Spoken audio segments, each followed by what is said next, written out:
नमस्कार विद्यार्थी मित्रांनो. आजच्या या PYQ विश्लेषणाच्या यूट्यूब लेक्चरमध्ये मी तुम्हा सर्वांचं शिंगारे GS अकॅडमी या चॅनलवर सहर्ष स्वागत करतो.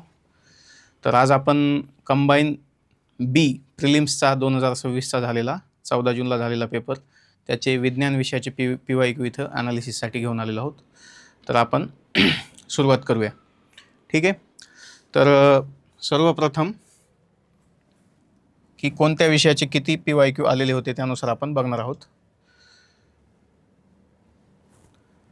बघा, तर आपल्याला माहिती आहे विज्ञान विषयामध्ये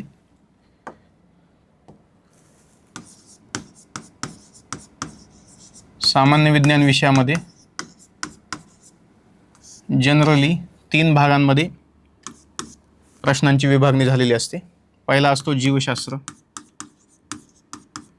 ज्याला सर्वाधिक वेटेज आयोग देतो. याच्यामध्ये जवळपास कंबाईन 2026च्या ग्रुप बीच्या पेपरमध्ये एकूण 9 प्रश्न विचारले गेलेले आहेत बायोलॉजीमध्ये. दुसऱ्या नंबरला आपण भौतिकशास्त्र म्हणजेच फिजिक्स ठेवू. याच्यामध्ये 3 प्रश्न आणि तिसऱ्या नंबरला किंवा हे दोन्ही समान आहेत, रसायनशास्त्र आणि भौतिकशास्त्र 3-3 क्वेश्चन विचारलेले आहेत. रसायनशास्त्रामध्ये सुद्धा 3 प्रश्न विचारलेले आहेत. बायोलॉजीमध्ये तुम्हाला क्लासिफिकेशनवर भर दिलेला आहे आयोगानं. त्याच्यानंतर ह्याच्यामध्ये ॲग्री इकॉलॉजी ज्याला आपण म्हणतो किंवा ॲग्रिकल्चर आणि बॉटनी ह्याच्यामधले काही प्रश्न विचारलेले, 2 प्रश्न त्याच्यावर आहेत सॉईलवर. त्याच्यानंतर एक प्रश्न प्लांट पॅथॉलॉजी म्हणजे डिसीज, जो आयोगाचा फेवरेट टॉपिक आहे की प्लांट डिसीज आणि त्याचा जो काही रोगकारक आहे पॅथोजन ते विचारायचं जो ट्रेंड आहे आयोगाचा, त्याच्यामध्ये सुद्धा एक क्वेश्चन विचारलेला आहे. त्याच्यानंतर फिजिक्समध्ये ध्वनी, प्रकाश हे जे काय म्हणतो आपण त्याला टिपिकल टॉपिक्स आहेत ज्याच्यावर आयोग वारंवार प्रश्न विचारतो, ते त्याच्यामध्ये विचारलेले आहेत. जसजसे क्वेश्चन येतील तसतसे आपण पाहणारच आहोत. केमिस्ट्रीमध्ये त्यांनी रेडिओ ॲक्टिव्हिटी, ॲटॉमिक स्ट्रक्चर यांसारख्या टॉपिकवर प्रश्न विचारलेले आहेत. तर आता आपण सुरुवात करूया, एक एक क्वेश्चन आपण घेऊया. बघा,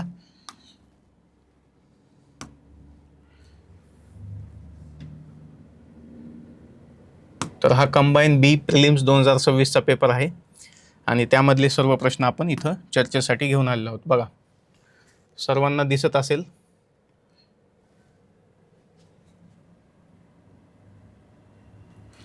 तर हा प्रश्न आहे, ध्वनी ऊर्जा म्हणजे काय? ध्वनी ऊर्जा इंग्लिशमध्ये सुद्धा तुम्ही वाचू शकता, sound energy is dash dash. तर याच्यामध्ये आता बघा की क्वेश्चनच्या उत्तराकडे जाण्यापूर्वी की साऊंड ऊर्जा म्हणजे काय असते. साऊंड हा आयोगाचा फेवरेट टॉपिक आहे. प्रत्येक परीक्षेला याच्यावर एकतरी प्रश्न असतो. मराठीमध्ये ज्याला आपण ध्वनी म्हणतो, ध्वनी ऊर्जा. तर बघा, सर्वात पहिल्यांदा की साऊंड काय आहे. साऊंड हे एक वेव्ह फॉर्ममध्ये असलेली ऊर्जा आहे. वेव्हला मराठीमध्ये आपण म्हणतो तरंग. ठीक आहे. तर sound is the form of energy in the form of wave. Wave म्हणजे काय, दुसरं तिसरं काही नसून वेव्ह इज, त्याला आपण म्हणू tool or medium to transfer energy.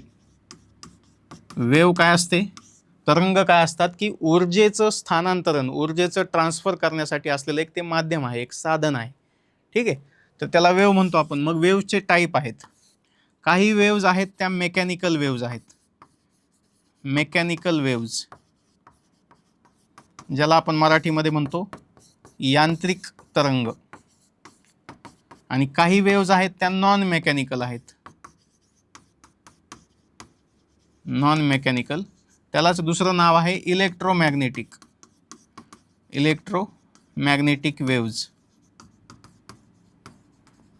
ठीक आहे. मराठीमध्ये त्याला आपण म्हणतो विद्युत चुंबकीय तरंग, विद्युत चुंबकीय तरंग किंवा लहरी सुद्धा म्हटलं जातं वेव्हजला मराठीमध्ये. लक्षात आलं. तर हे 2 वेव्हजचे किंवा तरंगांचे किंवा लहरींचे 2 मुख्य प्रकार आहेत. तर साऊंड वेव्हज मित्रांनो मेकॅनिकल वेव्हजचा एक प्रकार आहे. मेकॅनिकल किंवा यांत्रिक तरंगाचा एक प्रकार आहे. आता यांत्रिक आणि नॉन मेकॅनिकल किंवा अयांत्रिक आणि विद्युत चुंबकीय ह्याच्यामध्ये काय फरक आहे दोन्हीमध्ये, मेकॅनिकल आणि इलेक्ट्रोमॅग्नेटिक वेव्हजमध्ये काय फरक आहे बघा. तर ह्या ज्या वेव्हज आहेत यांना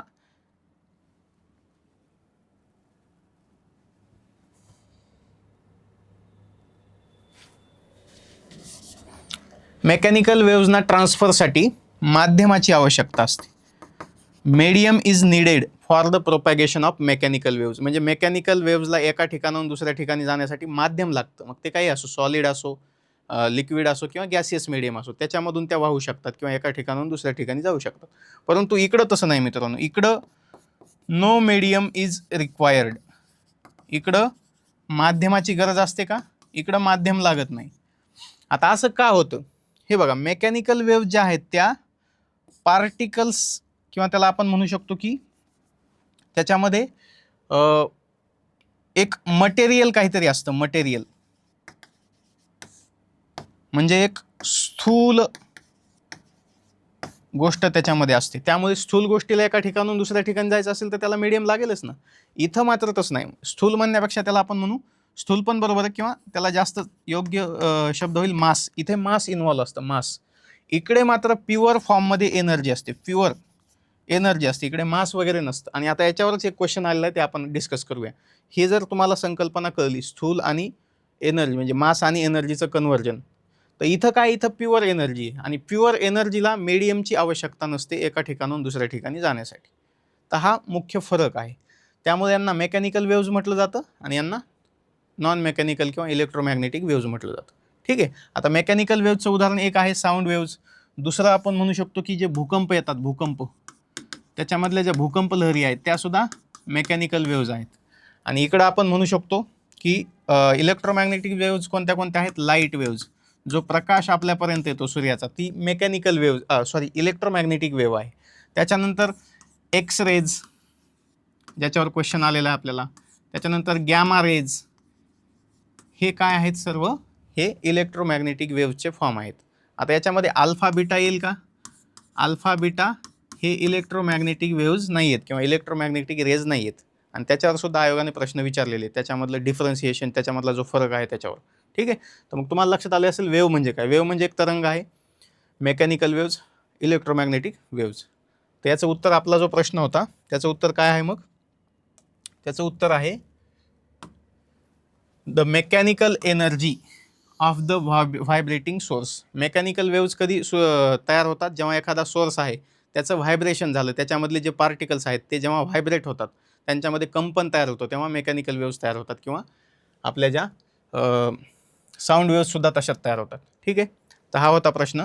आता बघा बाकीचे जे ऑप्शन्स आहेत, इलेक्ट्रिकल एनर्जीचा काही संबंध आहे का, इलिमिनेट होतो ऑप्शन. जर समजा तुम्हाला माहिती जरी नसेल एक्झॅक्ट, तर तुम्ही इलिमिनेशननं सुद्धा जाऊ शकता. मॅग्नेटिक एनर्जीचा काही संबंध आहे का, मॅग्नेटिक आणि इलेक्ट्रिक हे दोन्ही इलेक्ट्रोमॅग्नेटिक वेव्हजमध्ये असतात, हे लक्षात असू द्या.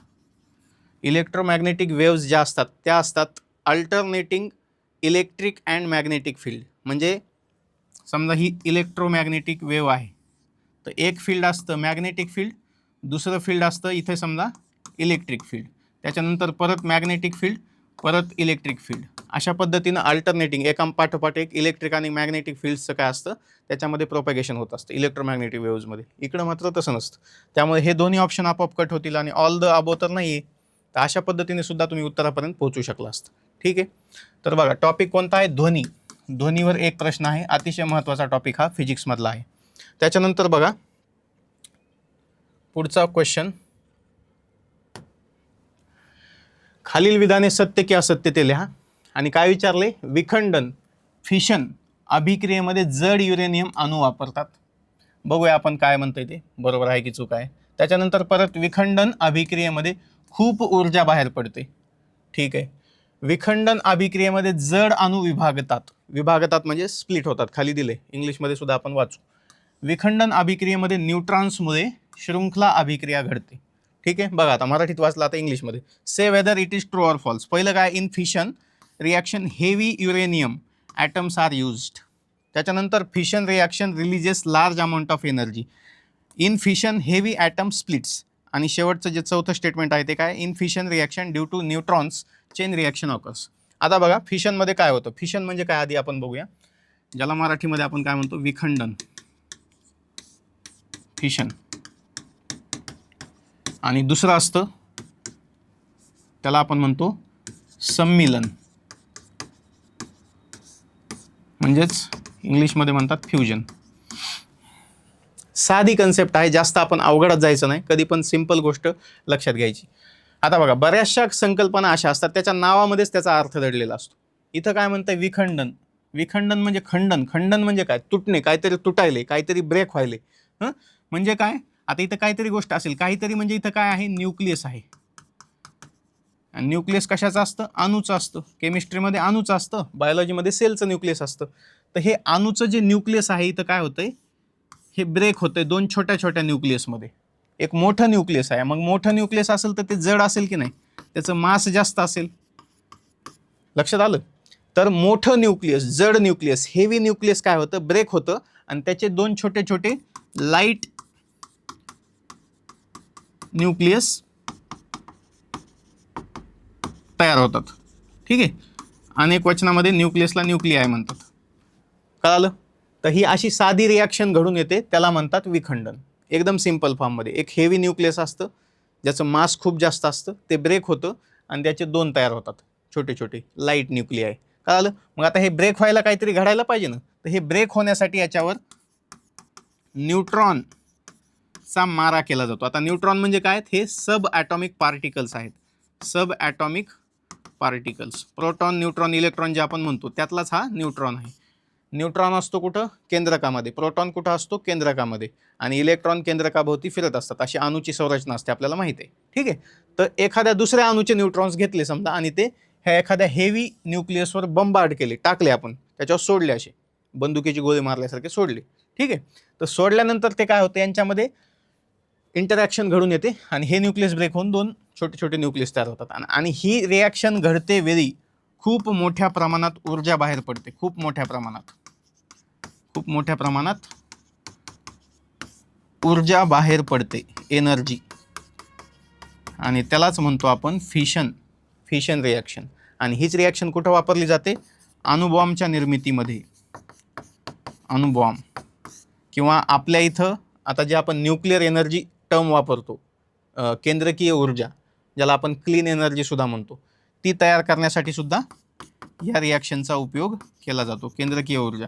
फक्त फरक एवढाच आहे, केंद्रकीय ऊर्जामध्ये ही जी रिॲक्शन असते ही कंट्रोल्ड फॉर्ममध्ये केली जाते, नियंत्रण असतं त्याच्यावर. आणि अणुबॉम्बमध्ये ही चेन रिॲक्शन बनते. चेन रिॲक्शन म्हणजे साखळी, एक साखळी तयार होते. काय होतं बघा, आता साखळी कशी तयार होते, या हेवी न्यूक्लियसवर न्यूट्रॉनचा मारा केला, काय होतं, दोन छोटे छोटे न्यूक्लिया तयार झाले आणि अजून काही नवे न्यूट्रॉन तयार होतात.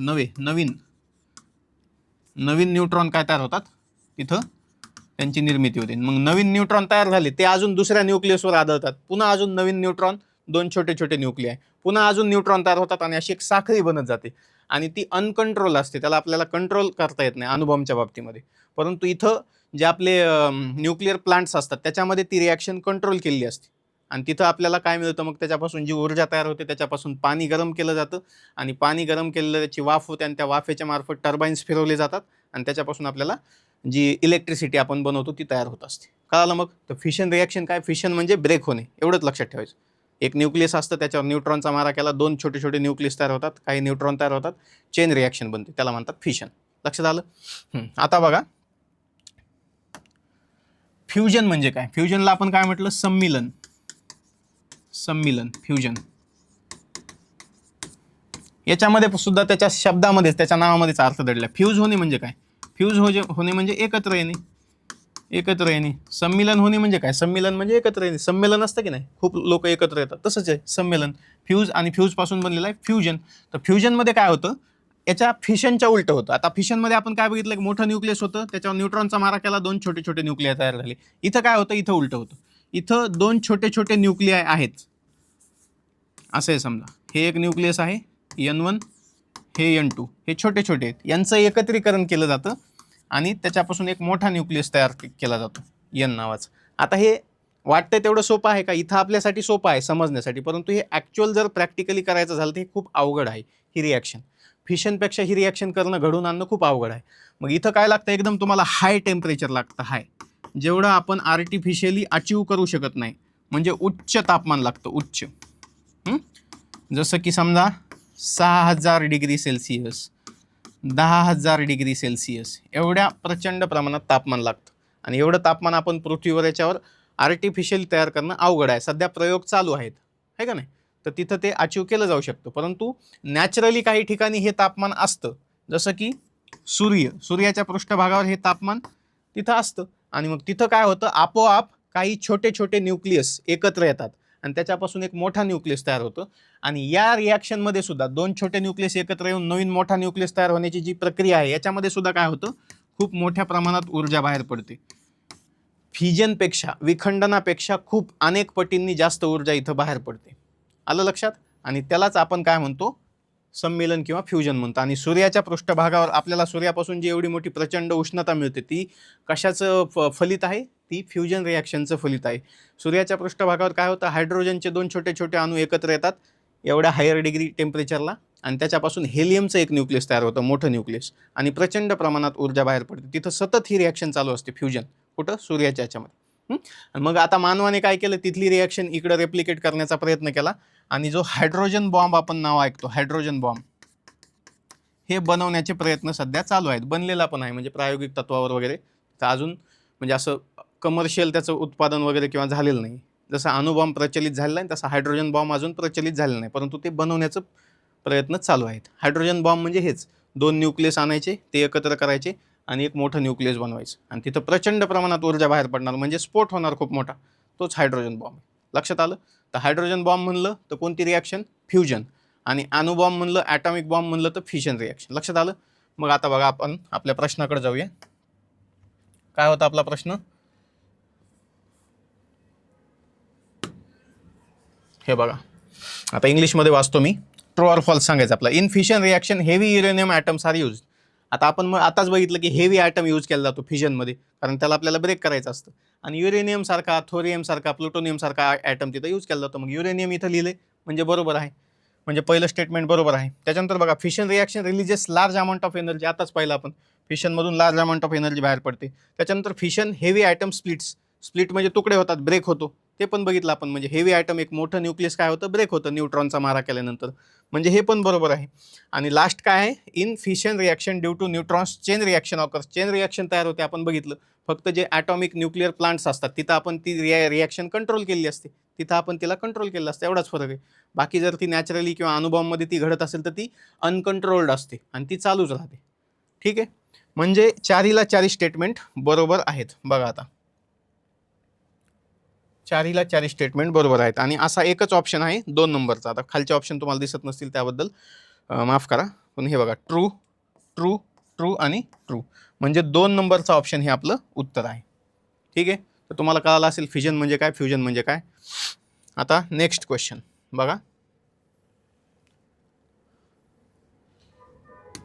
आता बघा, जो आपण इलेक्ट्रोमॅग्नेटिक वेव्ज आणि मेकॅनिकल वेव्ज पाहिलं, त्याच्यावर आधारित हा क्वेश्चन आहे.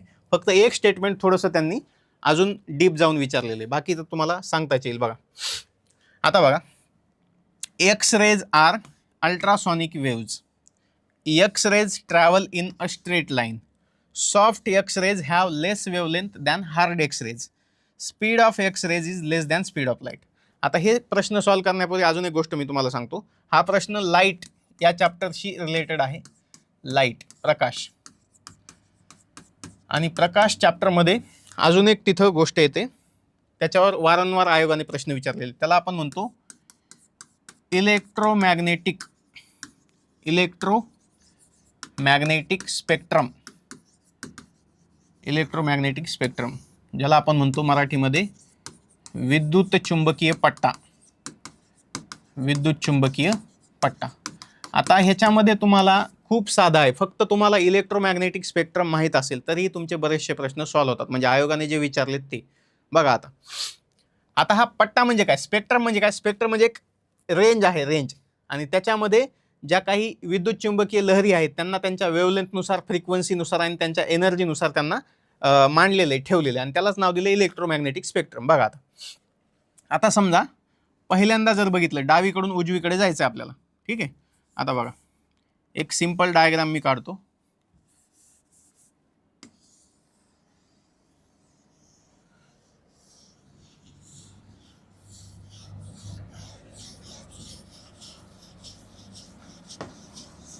आता समजून घ्या, फक्त समजण्यासाठी काढलेली, ड्रॉइंगकडे लक्ष देऊ नका. बघा आता वेव जी असते, एखादी वेव त्याला आपण डायग्रॅमॅटिकली असं काढत असतो. ठीक आहे. तर वेवमध्ये हा जो पॉईंट आहे आणि हा जो पॉईंट आहे, हा जो उंच भाग आहे याला क्रेस्ट म्हटलं जातं. हा खोलगट भाग आहे त्याला ट्रफ म्हटलं जातं, ट्रफ. ठीक आहे. आणि आता बघा ही इथं एक वेव संपलेली, आता इथं दुसरी वेव सुरू झाली हे अशी. तर दोन सक्सेसिव्ह, दोन लागोपाठ जे क्रेस्ट आहेत, हे क्रेस्ट उंचवटा जो त्याला क्रेस्ट म्हणायचं. तर इथून इथपर्यंतचे जे अंतर आहे याला म्हटलं जातं वेवलेंथ. काय म्हटलं जातं? वेवलेंथ. मराठीमध्ये आपण म्हणतो तरंग लांबी, तरंग लांबी.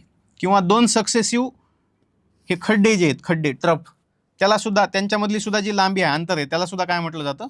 वेवलेंथ. म्हणजे त्या वेवची लांबी किती आहे ती अशा पद्धतीनं मोजली जाते. तर बघा आता इकडं बघा, तुम्हाला हे लांब लांब दिसतंय का नाही? आणि जसं जसं आपण पलीकडे जातोय हे अंतर कमी कमी होते. याचा अर्थ काय? याचा अर्थ डावीकडून उजवीकडे जाताना वेवलेंथ कमी कमी व्हायली. ठीक आहे, एवढं तुम्हाला कळालं. आता बघा, आता डावीकडून उजवीकडे जाताना कोणत्या वेव्ज आहेत? इथं मी म्हणतो रेडिओ वेव्ज आहेत. ठीक आहे. इथं मी म्हणतो मायक्रोवेव्ज आहेत. ठीक आहे. इकडं मी म्हणतो इन्फ्रारेड आहेत, इन्फ्रारेड. ठीक आहे. इथं मी म्हणतो व्हिजिबल आहे, व्हिजिबल लाईट आहे. ठीक आहे, व्हिजिबल लाईट. इकडं मी म्हणतो अल्ट्राव्हायलेट आहे. इकडं मी म्हणतो एक्स रेज आहेत. आणि इकडं मी म्हणतो गॅमा रेज आहेत. आता हे गॅमाचं चिन्ह आहे.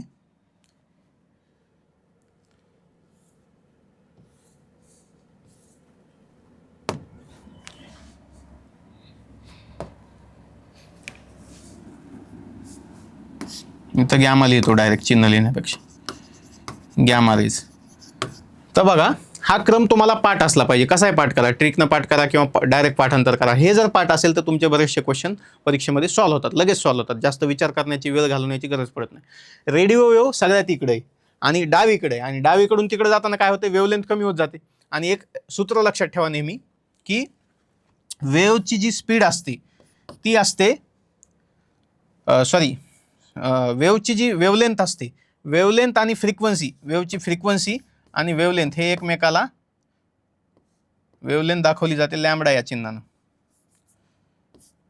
हे एकमेकाला इन्व्हर्सली प्रोपोर्शनल असतात. म्हणजे वेवलेंथ वाढली तर फ्रिक्वेन्सी कमी होणार, फ्रिक्वेन्सी वाढली तर वेवलेंथ कमी होणार. आणि ही जी फ्रिक्वेन्सी असते, फ्रिक्वेन्सी आणि त्या वेव्हची जी एनर्जी आहे ते एकमेकाला डायरेक्टली प्रोपोर्शनल असतात, हे लक्षात ठेवा. ठीक आहे. फ्रिक्वेन्सी आणि वेवलेंथ इन्व्हर्सली प्रोपोर्शनल एकमेकाला, आणि फ्रिक्वेन्सी आणि एनर्जी एकमेकाला डायरेक्टली प्रोपोर्शनल. लक्षात आलं? म्हणजे फ्रिक्वेन्सी वाढली एनर्जी वाढणार, फ्रिक्वेन्सी कमी झाली एनर्जी कमी होणार.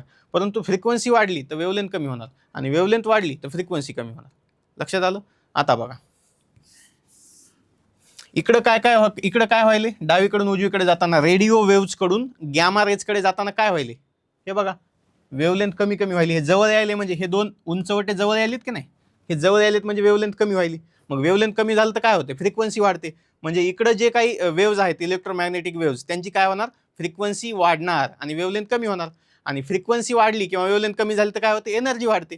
म्हणजे इकडचे जे इलेक्ट्रोमॅग्नेटिक वेव्ज आहेत हे हायली एनर्जेटिक आहेत, हायली एनर्जेटिक.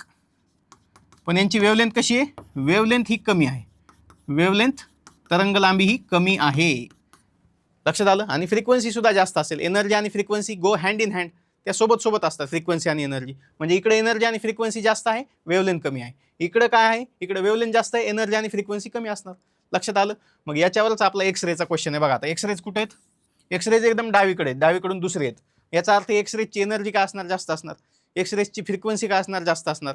आणि एक्सरेजची जी वेवलेंथ आहे ती काय असणार? ती कमी असणार अर्थातच. ठीक आहे.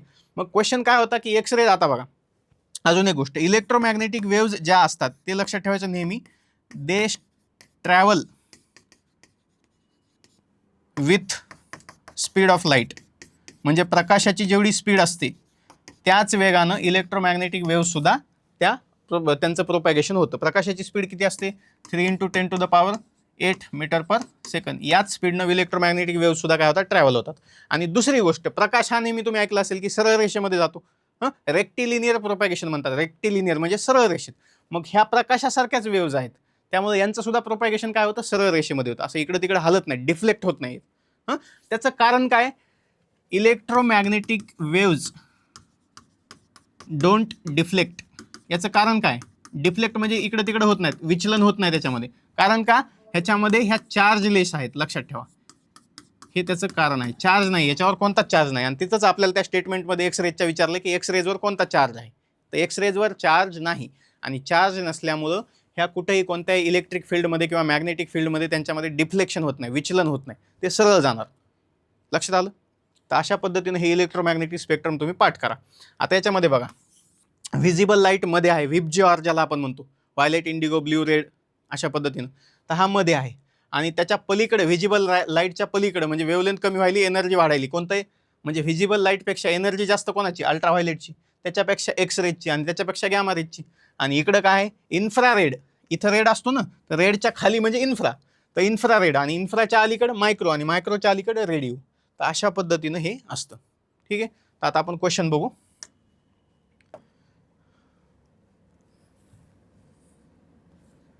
बघा काय म्हणत होतं?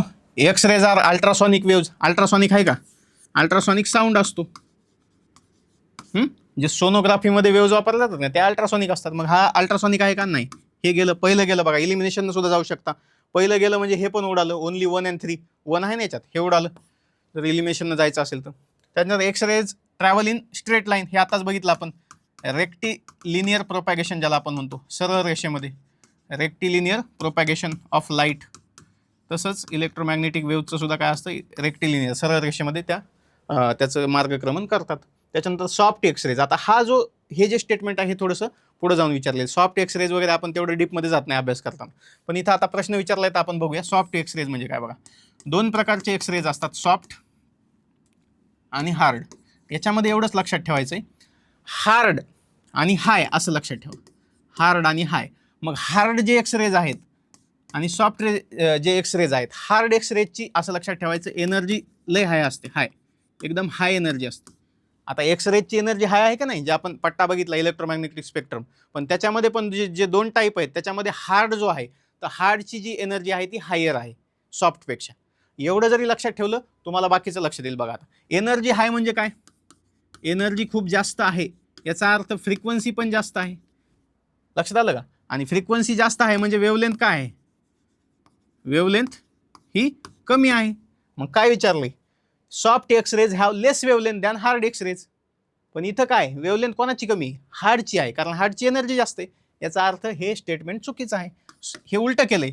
Soft X rays have more wavelength असं पाहिजे होतं दॅन हार्ड एक्सरेज. तिथं बघा, लक्षात आलं का? म्हणजे हे स्टेटमेंट चुकलं. म्हणजे तिसरं पण गेलं बघा. तिसरं गेलं म्हणजे हे गेलं. 2 आपले इलिमिनेट झाले. आता चौथं बघा, speed of X rays is less than speed of light. आताच बघितलं आपण, इलेक्ट्रोमॅग्नेटिक ज्या वेव्ज आहेत त्यांची सगळ्यांची स्पीड कशी असते?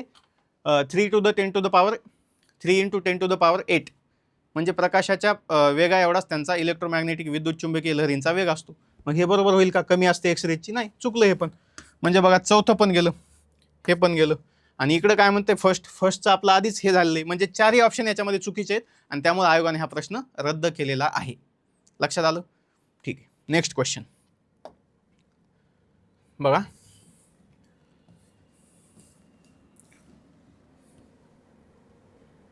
तर हे झाले आपले फिजिक्सचे क्वेश्चन. आता आपली केमिस्ट्री सुरू झाली.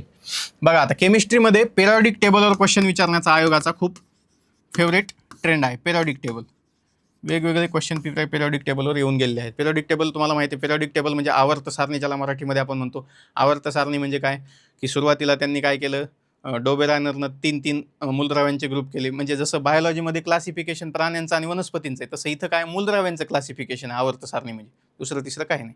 मूलद्रव्यांना त्यांच्या गुणधर्मानुसार त्यांचं गटागटांमध्ये वर्गीकरण केलेलं आहे. हे एक गट, हे एक गट, असे 3-4 गट पाडलेले, ते आता आपण बघू. ठीक आहे.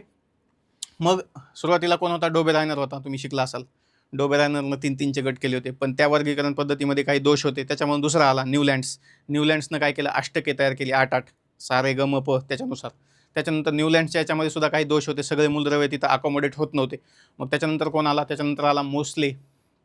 मोस्लेनं काय केलं, मोस्लेनं थोडंसं आधुनिक पद्धतीनं, मेंडेलिव्हनं काय केलं, मेंडेलिव्हनं मूलद्रव्याच्या अणुभार जो असतो, ॲटॉमिक मास नंबर, त्याच्यानुसार त्यांची मांडणी करण्याचा प्रयत्न केला, परंतु तिथं सुद्धा काही दोष होते. परंतु मेंडेलिव्हचं जे योगदान आहे, कॉन्ट्रीब्युशन आहे, तो खूप मोठं मानलं जातं, कारण मेंडेलिव्हनं बरेचसे मूलद्रव्य त्याच्यामध्ये जास्तीत जास्त अकोमोडेट करण्याचा प्रयत्न केला होता. परंतु नंतर जो आला मोस्ले, हेनरी मोस्ले, तर त्यानं काय केलं की मूलद्रव्याचं जी बेसिक प्रॉपर्टी आहे, अणु अंक ज्याला आपण म्हणतो, झेडनं दाखवला जातो, इंग्लिशमध्ये ॲटॉमिक नंबर म्हणतो, त्याच्यानुसार मूलद्रव्यांची मांडणी केली. आणि ही मांडणी आता सगळ्यात ॲक्सेप्टेबल आहे की सर्व मूलद्रव्ये त्याच्यामध्ये जवळपास 118 मूलद्रव्ये त्यांनी आता बसवलेली आहेत. म्हणजे त्यांनी काही कमी बसवली होती, 92 नैसर्गिक मूलद्रव्ये जी निसर्गात सापडतात, आणि नंतर काही सिंथेटिक मूलद्रव्ये ॲड होत गेली, आणि आता सध्या आपल्या आवर्त सारणीमध्ये 118 मूलद्रव्ये आहेत. ठीक आहे, तर त्याच्यावर हा आयोग प्रश्न विचारत असतो, आणि त्यापैकीच हा एक प्रश्न आहे बघा. आता तर सगळ्यात पहिल्यांदा बघू आपण की क्वेश्चन काय, खालीलपैकी कोणते मूलद्रव्य आवर्त सारणीमधील पी गणामध्ये समावेश होतं. तुम्हाला माहिती आहे की आवर्त सारणीमध्ये काय असतं, आधी आपण बघू ऑप्शन काय दिले, फ्रान्शियम, त्याच्यानंतर युरेनियम आताच आपण क्वेश्चनमध्ये बघितलं, इंडियम आणि कॉपर. बघा आता आवर्त सारणी कशी आहे, तुम्हाला एक त्याचं सिम्प्लिफाईड मॉडेल इथं आपण काढूया. आणि हे असं आहे का नाही, इथं काय जे उभ्या रेषा आहेत किंवा उभे कॉलम आहेत त्याला आपण काय म्हणतो, कॉलम इंग्लिशमध्ये, आणि मराठीमध्ये गण म्हणतो. आणि जे आडवे आहेत त्याला आपण काय म्हणतो, त्याला आपण इंग्लिशमध्ये रोज म्हणतो, आणि इकडं काय म्हणतो, मराठीमध्ये आवर्त म्हणतो. त्याच्यामुळे त्याला आवर्त सारणी म्हटलेली. तर इथं बघा आता हे सिम्प्लिफाईड व्हर्जन आहे, लगेच म्हणजे जसंच तसं आहे असं मानू नका, फक्त समजण्यासाठी काढलेली. हा पहिला गण आहे, हा दुसरा गण आहे, आणि ह्या दोन गणांचा मिळून बनलेला एस ब्लॉक. आवर्त सारणीमध्ये 4 ब्लॉक आहेत, 18 गण आहेत. गण किती आहेत, 18, आणि रोज किती आहेत, 7 रोज आहेत. अशा पद्धतीने ते डिस्ट्रीब्युशन आहे. तर पहिले जे 2 आहेत त्याला एस ब्लॉक म्हटलेले, आणि हे जे मधले आहेत, मधले म्हणजे 3 ते इथं 12, 3 ते 12 आता लक्षात ठेवा. हे मध्ये आपण मोजण्यामध्ये तेवढं म्हणजे जसं तसं घेतलेलं नाही, पण समजून घ्या 3 ते 12 आहेत. तर याला आपण 3 ते 12ला काय म्हणतो, डी ब्लॉक. हा डी ब्लॉक आहे. याच्यामध्ये ट्रान्झिशन मेटल्स आहेत, ठीक आहे. याच्यामध्ये अल्कली मेटल्स, अल्कली आणि अल्कली अर्थ मेटल्स आहेत. अल्कली अर्थ हे 2 आहेत त्याच्यामध्ये. पहिल्यामध्ये अल्कली, दुसऱ्यामध्ये अल्कली अर्थ मेटल्स. आणि इकडं काय आहेत, इकडं हा पी ब्लॉक आहे. पी ब्लॉक कुठून सुरू होतो, 13 ते 18 हे का नाही. इथं असे पी ब्लॉक आहेत. 17वा हॅलोजन आहे, आणि 18वा नोबल गॅसेस आहे. हे तुम्हाला माहीत असेल, हॅलोजन आणि इथं नोबेल. ठीक आहे, तर अशा पद्धतीने आवर्त सारणीची रचना आहे. तर बघा आता तुम्हाला एक ढोबळ मानाने जरी माहीत असेल तरी पण आपल्या प्रश्नाचं उत्तर येते, कारण सगळी आवर्त सारणी आपल्याला नीटच्या पोरांसारखी पाठ करायची का नाही, तेवढं आपल्याला आवश्यकता नाही, कारण तसे तेवढे डीपमध्ये क्वेश्चन विचारत नाही. परंतु हळूहळू आता आयोग काही आता ट्रेंड थोडासा माझ्या मते बदलत चाललेला आहे, काही मूलद्रव्ये ते विचारायला लागले. तर तरी पण आपल्याला सगळे मूलद्रव्ये पाठ करण्याची गरज नाही. आपल्याला एक बेसिक आयडिया असेल की आवर्त सारणी काय आहे, तरी पण आपण उत्तरापर्यंत पोहोचू शकतो. आता बघा डी ब्लॉकमध्ये काय, डी ब्लॉकमध्ये मेटल्स आहेत. ठीक आहे, मग आपल्या याच्यात जर एखादा मेटल असेल तर आपण तिथं काय करू शकतो, त्याला समजू मेटल. इकडं काय, इकडं पी ब्लॉकमध्ये सगळेच आहेत, मेटलॉइड आहेत, नोबल गॅसेस आहेत, हॅलोजन्स आहेत, अशा पद्धतीनं. ठीक आहे, त्याच्यानंतर इकडं जे आहेत खाली अशा 2 सिरीज आहेत, है का नाही. पहिल्याला आपण म्हणतो ॲक्टिनाइड आणि दुसऱ्याला आपण म्हणतो लॅन्थेनाइड, है का नाही. युरेनियम याच्यामध्ये येतं. ठीक आहे, आणि पहिला एस ब्लॉक सांगितलं तुम्हाला. आता बघा आपला क्वेश्चनकडे जाऊ आपण, याच्यावरूनच तुम्हाला उत्तर काढता येईल. बघा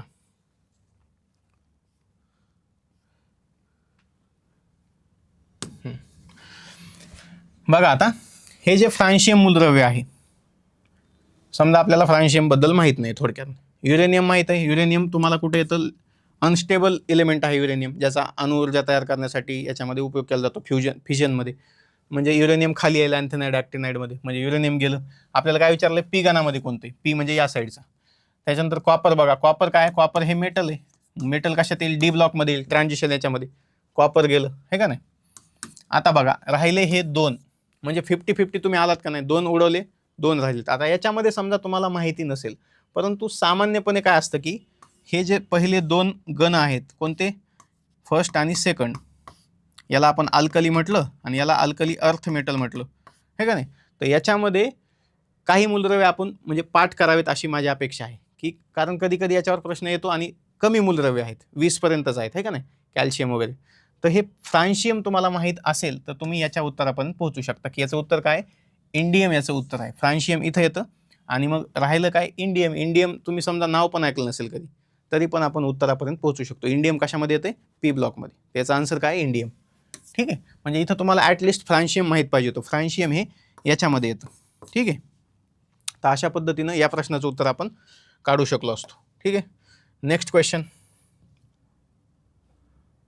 नेक्स्ट क्वेश्चन बघा. बघा परत युरेनियम आला. आता बघा हे ॲटॉमिक स्ट्रक्चरचा क्वेश्चन आहे. तसं पाहिलं तर ॲटॉमिक स्ट्रक्चर याच्यावर दरवर्षी दर पेपरला एक तरी क्वेश्चन असतोच. ॲटॉमिक स्ट्रक्चर अतिशय महत्त्वाचा टॉपिक आहे. किंवा याला जर अजून दुसऱ्या याच्यामध्ये टाकायचं झालं तर रेडिओ ॲक्टिव्हिटीमध्ये आपण टाकू शकतो. म्हणजे किरणोत्सारिता या टॉपिकवर सुद्धा याला आपण गृहीत धरू शकतो, किरणोत्सारिता. कारण युरेनियम वगैरे हे अनस्टेबल इलेमेंट्स आहेत आणि किरणोत्सारितामध्ये त्यांचा समावेश होतो. ठीक आहे, परंतु जर बेसिकली पाहायचं झालं तर ॲटॉमिक स्ट्रक्चरचा प्रश्न. आता बघा हे एवढा साधा प्रश्न आहे, हा क्वेश्चन यायलाच पाहिजे. फक्त याच्यामध्ये थोडंसं ट्रिक केलं आयोगानं. बघा 5वीला आपण शिकत असतो, 5वीच्या इयत्तेमध्ये काय, की एखादं इलेमेंट आहे त्याची संज्ञा. मी तर हे 5वीला शिकलो होतो. मी नंतर पुस्तकामध्ये म्हणजे वाचून हे मला माहीत नाही झालं. मी जेव्हा 5वीला होतो तेव्हा हे मला ही संकल्पना क्लिअर झालेली. ठीक आहे, तर आम्हाला सांगायची की संज्ञा पाठ करा अगोदर. मग आम्ही संज्ञा पाठ करायचो. कॅल्शियमची Ca, सोडियमची Na, आयोडीनची I, फ्लोरीनची, अशा पद्धतीने. ठीक आहे, तर संज्ञा असते. संज्ञा म्हणजे त्या मूलद्रव्याच्या नावावरून त्याचा शॉर्ट फॉर्म केला म्हणजे संज्ञा. आता समजा ॲल्युमिनियम आहे Al, किंवा ऑक्सिजन आहे O, ह्याला संज्ञा म्हणतो आपण. नायट्रोजन आहे N. ठीक आहे, मग आता संज्ञा माहीत झाली आपल्याला. मग आता आपल्याला त्या मूलद्रव्याला समजा रिप्रेझेंट करायचं आहे, त्याला कुठे पण आपल्याला त्याला लिहायचं आहे त्याचं नाव. मग कसं लिहिणार, प्रत्येक वेळेस लिहिणार का नायट्रोजन आणि नायट्रोजनची रचना लिहिणार का प्रत्येक वेळेस, नाही. मग त्याला एक शॉर्ट संक्षिप्त रूप दिलेलं आहे आणि त्यालाच आपण काय कसं लिहितो बघा. ही संज्ञा आहे. संज्ञेच्या डोक्यावर लिहिला जातो ॲटॉमिक मास नंबर. ए म्हणजे कॅपिटल ए म्हणजे ॲटॉमिक मास नंबर, म्हणजे त्या मूलद्रव्याचं वजन किती आहे ते त्याच्या डोक्यावर लिहिलं जातं. आणि दुसरी गोष्ट असते ती म्हणजे झेड. झेड म्हणजे त्याचा ॲटॉमिक नंबर. जे आता मी तुम्हाला सांगितलं की जी आवर्त सारणी आहे ती ॲटॉमिक मास नंबरनं आधी केली होती कोणी, मेंडेलिव्हनं, आणि नंतर मोसलेनं ॲटॉमिक नंबरनुसार ते मूलद्रव्य त्याच्यामध्ये मांडलेली. जी आधुनिक आवर्त सारणी आहे ती झेडनुसार आहे. तर अशा पद्धतीनं मूलद्रव्याचं रिप्रेझेंटेशन केलं जातं, मूलद्रव्याला लिहिलं जातं. कसं, त्याची संज्ञा, डोक्यावर त्याचा अणुवस्तुमानांक आणि खाली त्याचा अणुअंक. ठीक आहे, मग आता समजा आपल्याला ॲल्युमिनियम लिहायचं आहे किंवा आपल्याला काय लिहायचं आहे, समजा सोडियम लिहायचं आहे. तर सोडियमचा अणुअंक तुम्हाला माहिती आहे, सोडियम किती आहे, 11. तर त्याच्या बेसला लिहायचा तो. आणि सोडियमचा जो मास नंबर आहे, ॲटॉमिक मास नंबर, तो किती आहे, 23. तो त्याच्या डोक्यावर लिहिला आपण. म्हणजे हे काय आहे, ए आहे आणि हे काय आहे, झेड आहे. मग तेच क्वेश्चन इथं विचारलेलं आहे तुम्हाला. बघा आता तुम्ही मला सांगा की ॲटॉमिक मास नंबर, मीच तुम्हाला सांगतो, तुम्ही नका सांगू. ॲटॉमिक मास नंबर म्हणजे काय असतो बघा. Atomic mass number is equal to proton plus neutron. आणि प्रोटॉन आणि न्यूट्रॉन मी तुम्हाला सांगितलं पहिल्या दुसऱ्या क्वेश्चनमध्ये जो काय होता मागचा क्वेश्चन. प्रोटॉन आणि न्यूट्रॉन कुठं असतात, हे न्यूक्लियसमध्ये असतात. ॲटमचं जे केंद्रक असतं त्याच्यामध्ये प्रोटॉन आणि न्यूट्रॉन नावाचे कण असतात. आणि ॲटमचं जे न्यूक्लियस असतं त्याच्या भोवती काही कण फिरत असतात, ते असतात इलेक्ट्रॉन. अशा पद्धतीने ॲटमची काय असते, रचना असते बघा. हे समजा ॲटमचं केंद्रक आहे आणि हे असं त्याच्या भोवती काय आहेत, काय ऑर्बिट आहेत. तर केंद्रकामध्ये काय असतं, प्रोटॉन आणि न्यूट्रॉन नावाचे कण असतात. प्रोटॉनवर पॉझिटिव्ह चार्ज असतो, न्यूट्रॉनवर कोणताच चार्ज नसतो. न्यूट्रॉन हा चार्जलेस असतो. आणि बाकी जे इलेक्ट्रॉन आहेत ते असे ह्या कक्षेमध्ये फिरत असतात. एवढं बेसिक ॲटमचं काय असतं, स्ट्रक्चर असतं, ॲटॉमिक स्ट्रक्चर. आता बघा तुम्ही सांगा, जास्त गोष्टी कुठं आहेत, केंद्रकात आहेत की नाही. म्हणजे जास्त वजन केंद्रकात असणार, म्हणून केंद्रकामध्ये ॲटॉमिक मास एकवटलेलं असतं कोणत्या ॲटमचं. म्हणजे जे प्रोटॉन आणि न्यूट्रॉनची बेरीज आहे तेच असतं ॲटॉमिक मास नंबर एखाद्या मूलद्रव्याचा. म्हणजे ॲटॉमिक मास नंबरचं फॉर्म्युला काय आहे, A is equal to P plus N. P म्हणजे प्रोटॉन, एन म्हणजे न्यूट्रॉन. ठीक आहे, आणि बाकी जे अणुअंक असतो झेड, ज्याला आपण झेडनं दाखवतो, तो असतो either it is number of electrons or either it is number of protons. Proton आणि इलेक्ट्रॉनची संख्या ह्या कोणताही ॲटम जर आपण पाहिला तर त्याच्यामध्ये सेम असते. आणि त्याच्यामुळेच कोणत्याही मूलद्रव्याचा जो ॲटम असतो, अणू असतो, तो इलेक्ट्रिकली न्यूट्रल असतो. न्यूट्रल म्हणजे उदासीन, म्हणजे पॉझिटिव्ह आणि निगेटिव्ह कॅन्सल करतात एकमेकाला आणि त्याच्यावर कोणताही चार्ज राहत नाही. Effectively there is no charge. कळालं. मग ते कशामुळे असतं, प्रोटॉन आणि जे इलेक्ट्रॉन आहे त्यांची संख्या सेम असते. बाहेर इलेक्ट्रॉन आणि केंद्रकामध्ये प्रोटॉन, आणि न्यूट्रॉनवर तर चार्ज नसतोच. लक्षात आलं. मग तसं झेड इज इक्वल टू इलेक्ट्रॉनचा नंबर, इलेक्ट्रॉन किती आहेत किंवा प्रोटॉन किती आहेत, आणि A is equal to atomic mass number म्हणजे अणुवस्तुमानांक इज इक्वल टू प्रोटॉन आणि न्यूट्रॉनची एकत्रित संख्या.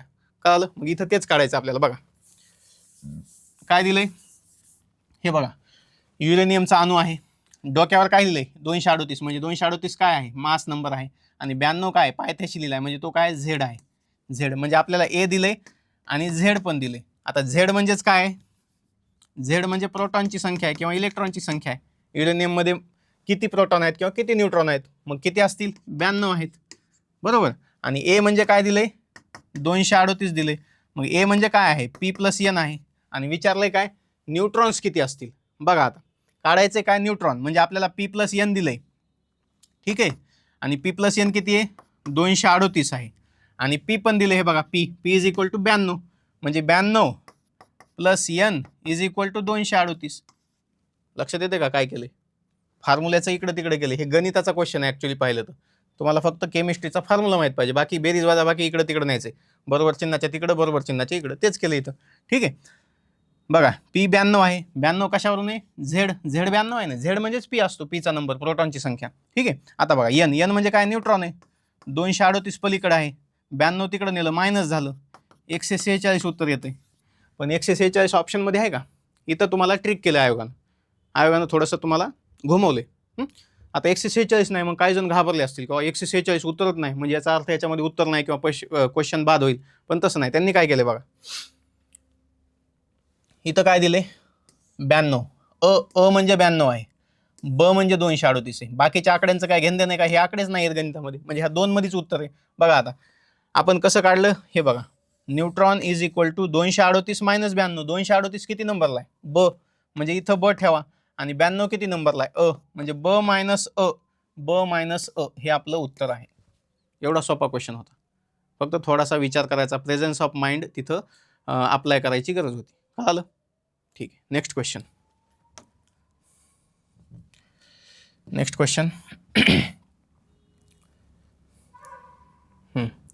आता बघा हे तर जॉग्राफीचा क्वेश्चन आहे, परंतु सायन्समध्ये विचारलाय तर आपण सायन्समध्ये समजू त्याला ठीक आहे. बघा आता बघा काय विचारलंय, हेमेटाइट पासून कोणता धातू मिळतो. आयोगाचा नेहमी आवडता जो हे आहे टॉपिक आहे तो आहे की काय विचारणे, ओर्स म्हणजे धातुके, आणि दुसरं असतं की अलॉयज विचारता आयोग, अलॉयज म्हणजे संमिश्र. हे दोन टॉपिक तुम्हाला हे पाठ करण्याची गोष्ट आहे, कोणत्या अलॉयमध्ये कोणते कोणते मूलद्रव्य आहेत, एलिमेंट्स आहेत, आणि कोणत्या धातूची कोणती धातुके आहेत, ओर्स आहेत. आता हे तर फेमस क्वेश्चन आहे, जॉग्राफीमध्ये हे आपल्याला माहीतच असतं. तर बघा आता इथं काय असं सांगण्याचं काही गरज नाही, डायरेक्ट याचं उत्तर आपल्याला सांगावं लागेल. ॲल्युमिनियमचं तर हे नाहीच आहे, हेमेटाइट काही संबंध नाही, कॉपरचं पण नाही आहे, झिंकचं पण नाही, याचं उत्तर आहे लोखंड आयन. आता बघा हा जो पेपर आहे याच्यामध्ये आयोगानं त्यांचं जे टिपिकल काय म्हणतो आपण इंडिकेशन दिलेले आहेत. जे PYQ अभ्यास करतात मुलं त्यांना माहीत होतं की बऱ्याच वेळेस काय करतं आयोग, एखादा ऑप्शन इलॅबोरेट करतं किंवा त्याला असं लांबवून लिहितं, आणि तो जो काय म्हणतो आपण ती जी ट्रिक आहे ती या पेपरमध्ये बऱ्यापैकी लागू पडलेली. जिथं जिथं असा ऑप्शन दिलाय ना सगळ्याच विषयांमध्ये तिथं त्याचं उत्तर बरोबर आहे, परंतु मागचे जे काही पेपर होते त्याच्यामध्ये ही ट्रिक लागत नव्हती, परंतु या पेपरमध्ये ती ट्रिक लागलेली आहे. ठीक आहे, तर आपण ट्रिकवर अवलंबून राहता आपण अभ्यास केलेलाच बरा, लास्ट ऑप्शन आपला ट्रिक असला पाहिजे. ठीक आहे, तर बघा आता आयनची जी तुम्हाला मी हे सांगतो धातू कोणते कोणते मिळतात, म्हणजे आयनची जी धातुके आहेत, ओर्स आहेत, ज्याच्यापासून आपल्याला आयन मिळतं ते कोणते आहेत बघा. त्याची एक ट्रिक आहे, आपल्या शिंगारे सरांनी ती ट्रिक दिलेली आहे, ती मी तुम्हाला सांगतो बघा.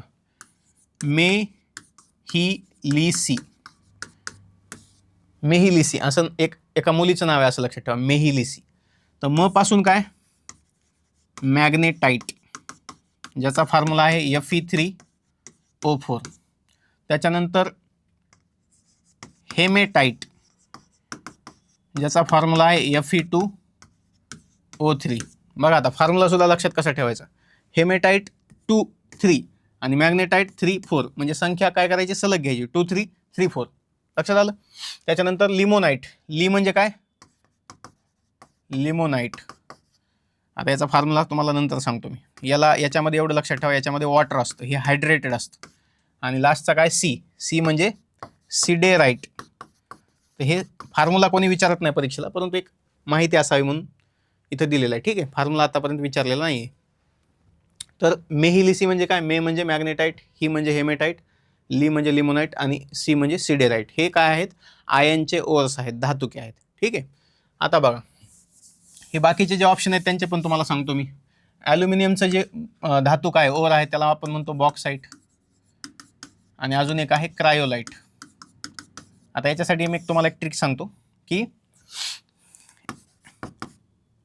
समजा ॲलम असं म्हणा, ॲलम किंवा ॲलन म्हणा, ॲलन नावाचा एक मुलगा होता. तो एक बॉक्स घेऊन येत होता. त्या बॉक्समध्ये काय होत्या, काही काचेच्या बाटल्या होत्या, काचेच्या बाटल्या. तर तो घसरून पडला आणि त्या बाटल्या फुटल्या, आणि फुटल्यामुळे तो क्राय करू लागला, रडू लागला, रडू. तर हे आपले दोन धातुके आहेत. बाकीचं बाटल्या बिटल्या सोडून द्या. ॲलन म्हणजे ॲल्युमिनियम, काय होता, बॉक्स होता त्याच्याकडं, बॉक्साईट, आणि तो रडू लागला, क्राय करू लागला म्हणजे क्रायोलाइट. तर हे असं तुम्ही लक्षात ठेवू शकता, क्रायोलाइट. बॉक्साईट आणि क्रायोलाइट ही ॲल्युमिनियमची काय धातुके आहेत. त्याच्यानंतर कॉपर. आता कॉपरमध्ये पण मी तुम्हाला ट्रिक सांगतो. पाठ करण्यापेक्षा ट्रिक नाही, ज्या गोष्टी पाठ करायच्या त्या ट्रिकने लक्षात ठेवल्या तर लक्षात राहतात. आता बघा याच्यामध्ये एकच लक्षात ठेवा तुम्ही, हिस्ट्रीमध्ये कॉपर युग होतं का नाही, ताम्रपाषाण युग ज्याला आपण म्हणतो, ताम्रपाषाण है का नाही, चाल्कोलिथिक एज ज्याला आपण म्हणायचो, चाल्कोलिथिक एज. आता हा चाल्को शब्द खूप महत्वाचा आहे. ज्याच्यामध्ये तुम्हाला चाल्को दिसल, चाल्कोलाइट, चाल्कोसाइट, समजायचं ते कॉपरचे धातुके आहेत, कॉपर ओर्स आहेत, कॉपर ओर्स. तुम्हाला मी अजून नावं सांगतो कॉपरचे जी धातुके आहेत, चाल्कोसाइट आणि चाल्कोपायराइट. बघा चाल्कोसाइट, चाल्को आला का, चाल्कोसाइट, त्याच्यानंतर चाल्को पायराइट, आणि अजून एक आहे मॅलाचाइट. याच्यामध्ये सुद्धा बघा चाईट शब्द आहे का नाही, चाल्कोचाइट. तर हे सगळे कॉपरचे काय आहेत, धातुके आहेत. राहिलं काय, झिंक. आता झिंकचं सांगतो तुम्हाला मी. ZnS नावाचं, झिंक सल्फाईड नावाचं धातुक आहे. झिंक सल्फाईडला नाव आहे, झिंक सल्फाईडचं नाव आहे कॅलामाइन. कॅलामाइन असं लक्षात ठेवा. इथं वाटल्यास तुम्हाला काळी माईन आहे, माईन म्हणजे काय, खाण आहे, काळी माईन आहे, काळी, जिथं खूप अंधार आहे आणि तिथं झिंक सापडते असं लक्षात ठेवा. असं काही पण ट्रिक करून तुम्ही लक्षात ठेवू शकता. ठीक आहे. आणि ज्यांना ट्रिक सूट होत नाही ते डायरेक्ट पाठ करा. तर लक्षात आलं याचं काय उत्तर आहे मग, मेहिलिसी आयन, आयन याचं उत्तर आहे. ठीक आहे. Next question.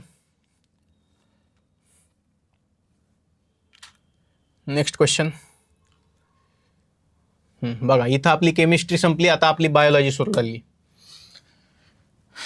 बायोलॉजी, केमिस्ट्रीमध्ये तीन क्वेश्चन होते, फिजिक्समध्ये 3 क्वेश्चन होते. आता हे 9 क्वेश्चन आहेत बायोलॉजीमध्ये. म्हणजे बायोलॉजीचं वेटेज बघा, बायोलॉजीचं वेटेज खूप आहे. आणि बायोलॉजीमध्ये सुद्धा क्लासिफिकेशनचं वेटेज या पेपरमध्ये खूप वाढलेले. क्लासिफिकेशनचा 1 क्वेश्चन असतो किंवा 2 असतात, त्याच्यामध्ये 3-4 विचारलेले. ठीक आहे, ॲटलिस्ट 3 क्वेश्चन आहेत. आता बघा क्लासिफिकेशनमध्ये एक गोष्ट लक्षात ठेवा, तुम्हाला सांगतो मी. क्लासिफिकेशनमध्ये आयोगाचा जो कल आहे तो काय आहे, एखादा फायलम विचारतात, एखादा क्लास विचारतात, म्हणजे एखादा ॲनिमल देतात आणि याचा कोणता क्लास आहे, हे कोणत्या क्लासमध्ये येते. फायलम विचारतात, त्याचे काही कॅरेक्टरिस्टिक्स विचारतात, म्हणजे गुणधर्म. म्हणजे एकतर फायलम विचारतील, क्लास विचारतील, ऑर्डर पण विचारू शकतात, परंतु सब ऑर्डर आतापर्यंत विचारलेला नव्हता. तर इथं पहिल्यांदा सब ऑर्डर विचारलेला आहे. म्हणजे आयोग थोडंसं डीप गेलेलं आहे याच्यामध्ये. ठीक आहे. तर बघा म्हणजे आयोगाचा भर काय ते सांगतो की गुणधर्म, एखादा फायलम आहे, जे काय आपण फायलम शिकतो, इनव्हर्टिब्रेट, व्हर्टिब्रेट, कॉर्डेटा, नॉन कॉर्डेटा, त्या फायलमचे तुम्हाला जे बेसिक कॅरेक्टरिस्टिक्स आहेत, ज्यांचे म्हणजे डिफायनिंग कॅरेक्टर्स जे आहेत त्यांचे, ते तुम्हाला माहीत असले पाहिजे. त्याच्यावरून आपण बऱ्याच वेळा ऑप्शन इलिमिनेट करून किंवा कसंही उत्तरापर्यंत पोहोचू शकतो. ठीक आहे. त्याच्यानंतर एखादा ॲनिमल देतात, त्याचं नाव देतात आणि सांगतात की याला काय म्हणतात, त्याचं नाव, म्हणजे त्याचं टोपण नाव असतं ना. आता मागच्या एका परीक्षेमध्ये विचारलं होतं की एक्झोसिटस नावाचा जो प्राणी आहे, ॲनिमल आहे, याला काय म्हणतात, तर त्याचं उत्तर आहे फ्लाइंग फिश. आणि हा PYQ मध्ये सुद्धा आलेला आहे, म्हणजे खूप मागच्या, म्हणजे खूप जुन्या पेपरमध्ये तो विचारलेला आहे. तर आता परत तो रिपीट झालेला होता. एक्झोसिटस ह्याला फ्लाइंग फिश म्हणतात. ठीक आहे. तर अशा पद्धतीनं काही ॲनिमल, त्यांचे काही अपवादात्मक ॲनिमल असतात, जसं की डक बिल्ड प्लॅटिपस नावाचा एक काय असतो, प्लॅटिपस. एक मॅमल आहे. तर आपल्याला माहित असते की मॅमल जनरली काय करतात, सस्तन प्राणी हे डायरेक्ट पिलांना जन्म देतात, रिप्रोडक्शन म्हणजे अंडी देत नाहीत मॅमल्स, ते डायरेक्ट पिलांना जन्म देतात, बाळांना जन्म देतात. परंतु हा डक बिल्ड प्लॅटिपस जो आहे हा अंडी देतो, म्हणजे अपवाद झाला की नाही. तर अशा अपवादावर सुद्धा आयोगाने प्रश्न विचारले. म्हणजे क्लासिफिकेशनमध्ये तुम्हाला लक्षात काय ठेवायचं, सगळंच पाठ नाही करायचं. अशा काही गोष्टी त्या तुम्ही पाठ करून ठेवणं आवश्यक आहे. गुणधर्म असतील, ॲनिमलचे टोपण नावं असतील, त्यांचा एखादा अपवाद असेल, तर अशा पद्धतीनं. ठीक आहे. तर मग आता इथं बघा, हा जो क्वेश्चन आहे, हा क्वेश्चन माझ्या मते एक्झाममध्ये स्किप केलेला चांगलं, कधी पण अशा प्रकारचा क्वेश्चन. आता बघा काय विचारले, ऑर्निथोपोडा, सोरोपोडा आणि टेरोडक्टायलोलोडिया ॲम्फिसबॅनिया. म्हणजे हे शब्द वाचायला सुद्धा थोडंसं अवघड जाते. आणि थोडंसं सब ऑर्डर वगैरे आपण अभ्यासताना क्लासिफिकेशन तेवढं डीपमध्ये जात नाही, कारण काय 2 क्वेश्चन आहेत आणि 2 क्वेश्चनसाठी सगळं क्लासिफिकेशनची हिस्ट्री वगैरे आपल्याला वाचायची आवश्यकता नसते, म्हणजे खूप डीप जाण्यामध्ये. डीप गेलं तर किती जाता येतं, परंतु त्याचा कॉस्ट बेनिफिट काय कमी आहे. त्यामुळे असे क्वेश्चन एखादा स्किप केला तरी चालते, कारण हा अवघड क्वेश्चन आहे, हा डिफिकल्ट कॅटेगरीमधला क्वेश्चन आहे. ठीक आहे. तर याचं उत्तर काय आहे, याचं उत्तर आहे, आणि बघा ॲनिमल पण कसा विचारला आहे, जो एक्सटिंक्ट झालेला आहे, म्हणजे सध्या हा अस्तित्वात नाही. याचं हे डायनासॉरचा काय आहे, डायनासॉर्सचा सब ऑर्डर आहे हा. आणि कुठं सापडतो, भारतामध्ये पण नाही, म्हणजे सापडत होता नॉर्थ अमेरिकेमध्ये, तो सापडत होता नॉर्थ अमेरिका. मग हा आयोगानं का विचारलाय त्यांचं त्यांना माहिती. ठीक आहे. तर असे क्वेश्चन, याचं उत्तर काय, सॉरोपोडा आहे. आता ते पण आपण क्वेश्चन आल्याच्या नंतर आपण शोधलं आणि मग मला पण कळालं, मी तुम्हाला सांगतो. परंतु परीक्षेमध्ये हे अवघड प्रश्न आहे, हा सोडून दिलेला असता तरी चालला असतं. ठीक आहे. बघा नेक्स्ट क्वेश्चन.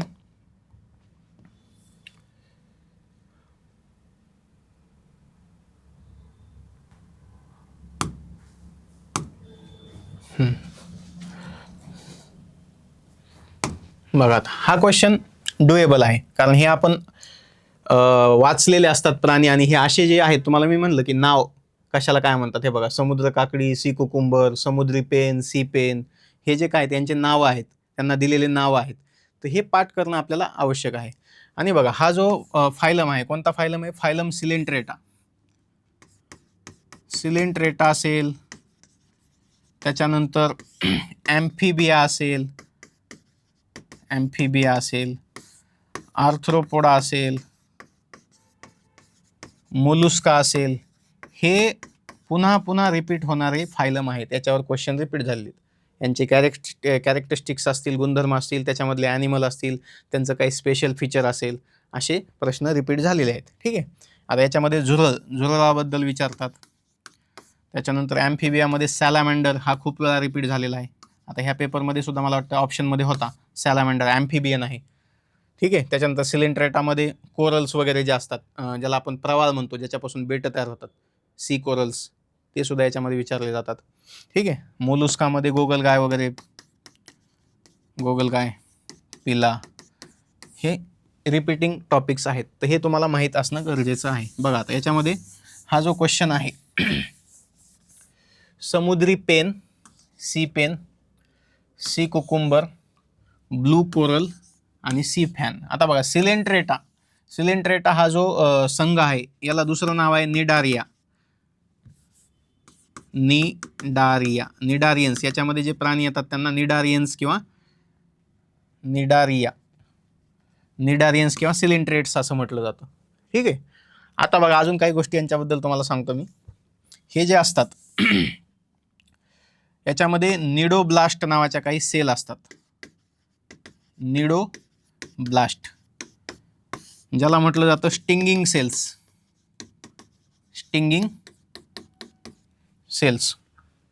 तर स्टिंगिंग सेल्स ज्या आहेत त्या काय करतात, हे एक टॉक्झिन सिक्रेट करतात, एक विषारी पदार्थ सिक्रेट करतात. कशासाठी, त्याचं फंक्शन आहे की यांचं जे भक्ष्य असतं, म्हणजे यांना जे खायला जे काही ॲनिमल वगैरे लागतात, त्याला हे पॅरालाइज करून टाकतात ते टॉक्झिन. म्हणजे टॉक्झिन त्याच्या शरीरामध्ये, स्टिंग म्हणजे काय, त्याला नांगीनं घुसवतात, जसं डास चावतात आपल्याला, तर नांगी घुसवली त्याच्या शरीरात, ते टॉक्झिन सोडलं, ते पॅरालाइज होतं, असं बेशुद्ध पडतं, आणि मग त्याला हे खातात. तर ते ह्या पेशी विचारू शकतात, कारण काही चानोसाइट्स नावाच्या पेशी विचारल्या होत्या. पोरीफेरामध्ये चानोसाइट्स नावाच्या पेशी असतात, ते विचारलं होतं, त्याच्यामुळे हे पण विचारू शकतात. ठीक आहे. अजून एक असतं फ्लेम सेल्स. ज्वालापेशी ह्या असतात प्लॅटीहेल्मिन्थिसमध्ये. प्लॅटीहेल्मिन्थिस हा सुद्धा काय आहे, रिपिटेटिव्ह टॉपिक आहे विचारला जाणार. ठीक आहे, तर अशा पद्धतीने. तर याचं उत्तर काय आहे बघा, याचं उत्तर आहे समुद्री काकडी. खालीलपैकी कोणता सिलेंट्रेटा, कोइलेंट्रेटा लिहिले त्यांना, आपण सिलेंट्रेटा म्हणू. सिलेंट्रेटा फायलमशी संबंधित नाही, not related to phylum Coelenterata. आता बघा सी पेन आहे, सी फॅन पण आहे. आता कसं लक्षात ठेवायचं बघा, पॅन आणि फॅन रायमिंग आहे का नाही, लक्षात ठेवलं. पॅन आणि फॅन कुठे येतात, सिलेंट्रेटामध्ये येतात. आता कोरल मी तुम्हाला सांगितलं, कोरल तर हे स्पेशली कोरलचाच संघ आहे. कोरल सगळे याच्यामध्येच येतात, म्हणजे कोरल पण येतं, ब्ल्यू कोरल, ब्लॅक कोरल, वेगवेगळे कोरल्स आहेत. म्हणजे हे तिन्ही पण कशामध्ये येतात, हा आणि हा, हे तिन्ही पण सिलेंट्रेटामध्ये येतात. आणि आपल्याला विचारले कोणता येत नाही, नॉट बिलॉंग करत नाही, तर ते आहे सी ककुंबर, समुद्री काकडी. ककुंबर म्हणजे काकडी, त्याला नाव दिलेलं सी ककुंबर. आणि हे कशामध्ये येतं बघा, हे येतं इकायनोडर्माटा या फायलममध्ये. इकायनोडर्माटा ज्याला मराठीमध्ये म्हणतात कंटकचर्मी. म्हणजे यांची जी बॉडी असते, यांच्या बॉडीचं जे वरचं आवरण असतं, एक्झोस्केलेटन, बाह्य सांगाडा, त्याच्यावर काय असतं, असे काट्यासारखी रचना असते. आता इकायनोडर्माटामध्ये कोणते येतात बघा, इकायनोडर्माटामध्ये येतं स्टारफिश, ज्याला आपण स्टारफिश म्हणतो, तारा मासा. ठीक आहे, त्याच्यानंतर आता मी सिलेंट्रेटमधले तुम्हाला काही ॲनिमल सांगतो. सिलेंट्रेटमध्ये ऑरेलिया, ओबेलिया, फायसेलिया, त्याच्यानंतर हे लक्षात ठेवा, सिलेंट्रेटमध्ये ऑबेलियावर क्वेश्चन आलेला आहे. त्याच्यानंतर ऑरेलिया याच्यावर सुद्धा क्वेश्चन आलेला आहे. त्याच्यानंतर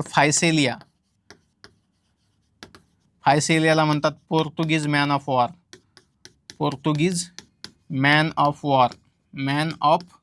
वॉर, तो पण नाव आहे त्याचं फायसेलियाचं. फायसेलियावरून लक्षात ठेवा, फायसेलिया पोर्तुगीज, PP. ठीक आहे, त्याच्यानंतर अजून येतो सी अनिमोन नावाचा प्राणी सुद्धा सिलेंट्रेटामध्ये येतो. हे सगळे सिलेंट्रेटामध्ये येणारे प्राणी आहेत. ठीक आहे, तर तुम्हाला लक्षात आलं असेल. त्याच्यानंतर अजून एक येतो याच्यामध्ये, जेलीफिश. बघा आता नाव काय आहे, फिश आहे, परंतु येतंय कशामध्ये, फिशचा संघ आहे का हा फिशचा संघ नाही, हा फायलम फिश, म्हणजे फिश याच्यामध्ये येत नाहीत. फिश काय आहेत, पायसेस आहेत, ॲक्वेटिक ॲनिमल्स आहेत. परंतु इथं नाव काय आहे, फिश. नावावरून कन्फ्यूज करता आयोग कधी. एकदा विचारलं होतं सिल्वर फिश, तर सिल्वर फिश सुद्धा मासा नाही, आलं लक्षात. तर मग ते हे असं लक्षात असायला पाहिजे तुमचं. जेलीफिश कशामध्ये येतो, सिलेंट्रेटामध्ये येतो. ठीक आहे, नेक्स्ट क्वेश्चन बघा.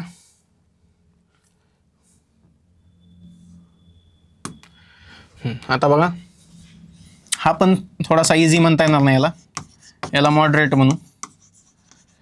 इथं तुम्हाला थोडंसं डोकं लावावं लागणार, डायरेक्ट माहीत नसेल. आता समजा सिसिलियन कधी ऐकलेलं नसते आपण, कदाचित बेडूक ऐकलेलं असते, टोड ऐकलेलं असते, सॅलामेंडर तुम्हाला आताच सांगितलं, सॅलामेंडर ॲम्फिबियन आहे का नाही. ॲम्फिबियन म्हणजे पाणी आणि जमीन दोन्हीकडे राहणारे. ॲम्फी म्हणजे बोथ, बियन्स म्हणजे राहणारे. ठीक आहे, तर काय विचारलं, which of the following amphibians are blind. आता समजा मला माहीत नाही, ठीक आहे, मला माहीत नाही की ॲक्च्युली कोणता ब्लाइंड आहे. आता मी काय करणार, इथं प्रेझेन्स ऑफ माइंड कसं वापरायचं. तुम्ही बेडूक पाहिला सगळ्यांनी, बेडूक सगळ्यांना परिचित आहे. फ्रॉग, बेडूक पाहिलं का नाही, बेडकाला डोळे असतात का नाही, एवढाले मोठाले डोळे असतात, दिसतात आपल्याला ते, म्हणजे बेडूक गेला. बेडूक आहे का उत्तर, नाही. आता टोड म्हणजे सुद्धा एक प्रकारचा बेडूकच आहे, आलं लक्षात, फक्त थोडासा वेगळ्या प्रकारचा बेडूक आहे. टोडची जी वरची स्किन असते एकदम खडबडीत असते, आणि टोडचे जे पाय असतात असे बारीक असतात, बेडकापेक्षा आखूड पाय असतात, त्याला टोड म्हणतात. तर टोड सुद्धा नाही, टोडला सुद्धा डोळे असतात, बेडूकच आहेत हे, आणि हे दोन्ही बेडूकच आहेत. आणि सॅलामेंडर काय आहे, सॅलामेंडर असा सरड्यासारखा प्राणी असतो, पाण्यात राहणार, समजून घ्या, सरड्यासारखा म्हणजे पाण्यातला सरडा असं म्हणा त्याला. समजा पाण्यातला सरडा माहिती आहे सगळ्यांना, चॅमलिओन जे काय म्हणतात, म्हणजे सरड्याला सुद्धा डोळे असतात की नाही. म्हणजे हे पण गेलं, सॅलामेंडर पण नाही, हे पण नाही, राहिलं काय, सिसिलियन्स. याचं उत्तर काय, सिसिलियन्स हे ॲक्च्युली ब्लाइंड नसतात, परंतु काय असतं की हे जमीन अशी खुपसून राहतात, समुद्राच्या तळाशी वगैरे खुपसून राहतात, म्हणजे असे बुरोईंग हॅबिट असतं त्यांची, मातीमध्ये असं तोंड खुपसून राहतात. मग तोंड खुपसून राहिल्यामुळे काय असतं की त्यांचे जे डोळे असतात, हे समजा आळीसारखे असतात, हे असे वर्म लाईक, त्याला आपण म्हणतो वर्म लाईक, आळीसारखे असतात. आणि आळीसारखे असल्यामुळे काय होतं, आणि बुरोईंग हॅबिट असते त्यांची, म्हणजे मातीमध्ये खुपसून स्वतःला पुरून घेऊन राहतात, बोरोईंग हॅबिट. आणि त्याच्यामुळं काय असतं, डोळ्यांचं संरक्षण वगैरे व्हावं म्हणून. आणि डोळ्यांची त्यांना तेवढी गरज पण नसते, त्यांच्यामध्ये इतर अवयव ॲक्टिव्ह असतात, खूप सेन्स असतो त्यांना, सेन्सरी ऑर्गन्स असतात, त्यामुळे डोळ्यांची तेवढी गरज नसते. त्यामुळे त्यांची जी डोळे आहेत, हे समजा डोळे आहेत, हे काय होतात, एकतर त्वचेचा पडदा त्याच्यावर येतो, त्या पडद्याने ते डोळे झाकलेले जातात, किंवा एखादं बोनी स्ट्रक्चर, हाडाचं एखादं स्ट्रक्चर येतं, ते असं त्यांच्या डोळ्यासमोर आलेलं असतं. किंवा अजून त्याच्यामध्ये डोळे हे खूपच बारीक असतात, चायनीज लोकांसारखे, ते दिसतच नाहीत, असे असतात. त्यामुळे त्याला काय म्हटलं जातं, त्यांना म्हटलं जातं किंवा त्यांना ब्लाइंड समजलं जातं. ॲक्च्युली ते ब्लाइंड नसतात, कळालं का, समजले जाते ब्लाइंड. याचं उत्तर काय, सिसिलियन्स. ठीक आहे. त्याच्यानंतर नेक्स्ट क्वेश्चन.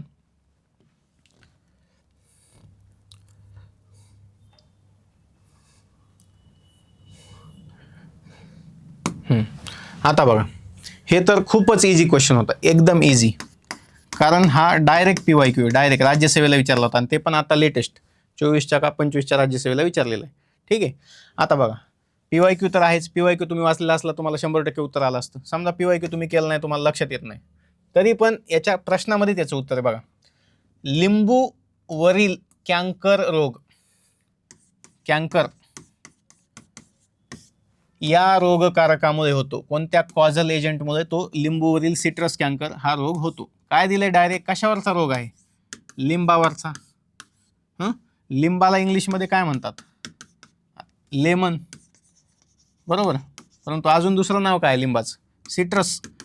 लिंबूवर्गीय जे फळं आहेत, संत्री असेल, मोसंबी असेल, त्याला सिट्रस फ्रूट म्हणतात. संत्री, मोसंबी आणि लिंबू स्वतः सुद्धा सिट्रस फ्रूट्स. म्हणजे बघा, फळ कोणतं आहे, सिट्रस आहे, आणि रोगाचं नाव काय आहे, सिट्रस कॅन्कर.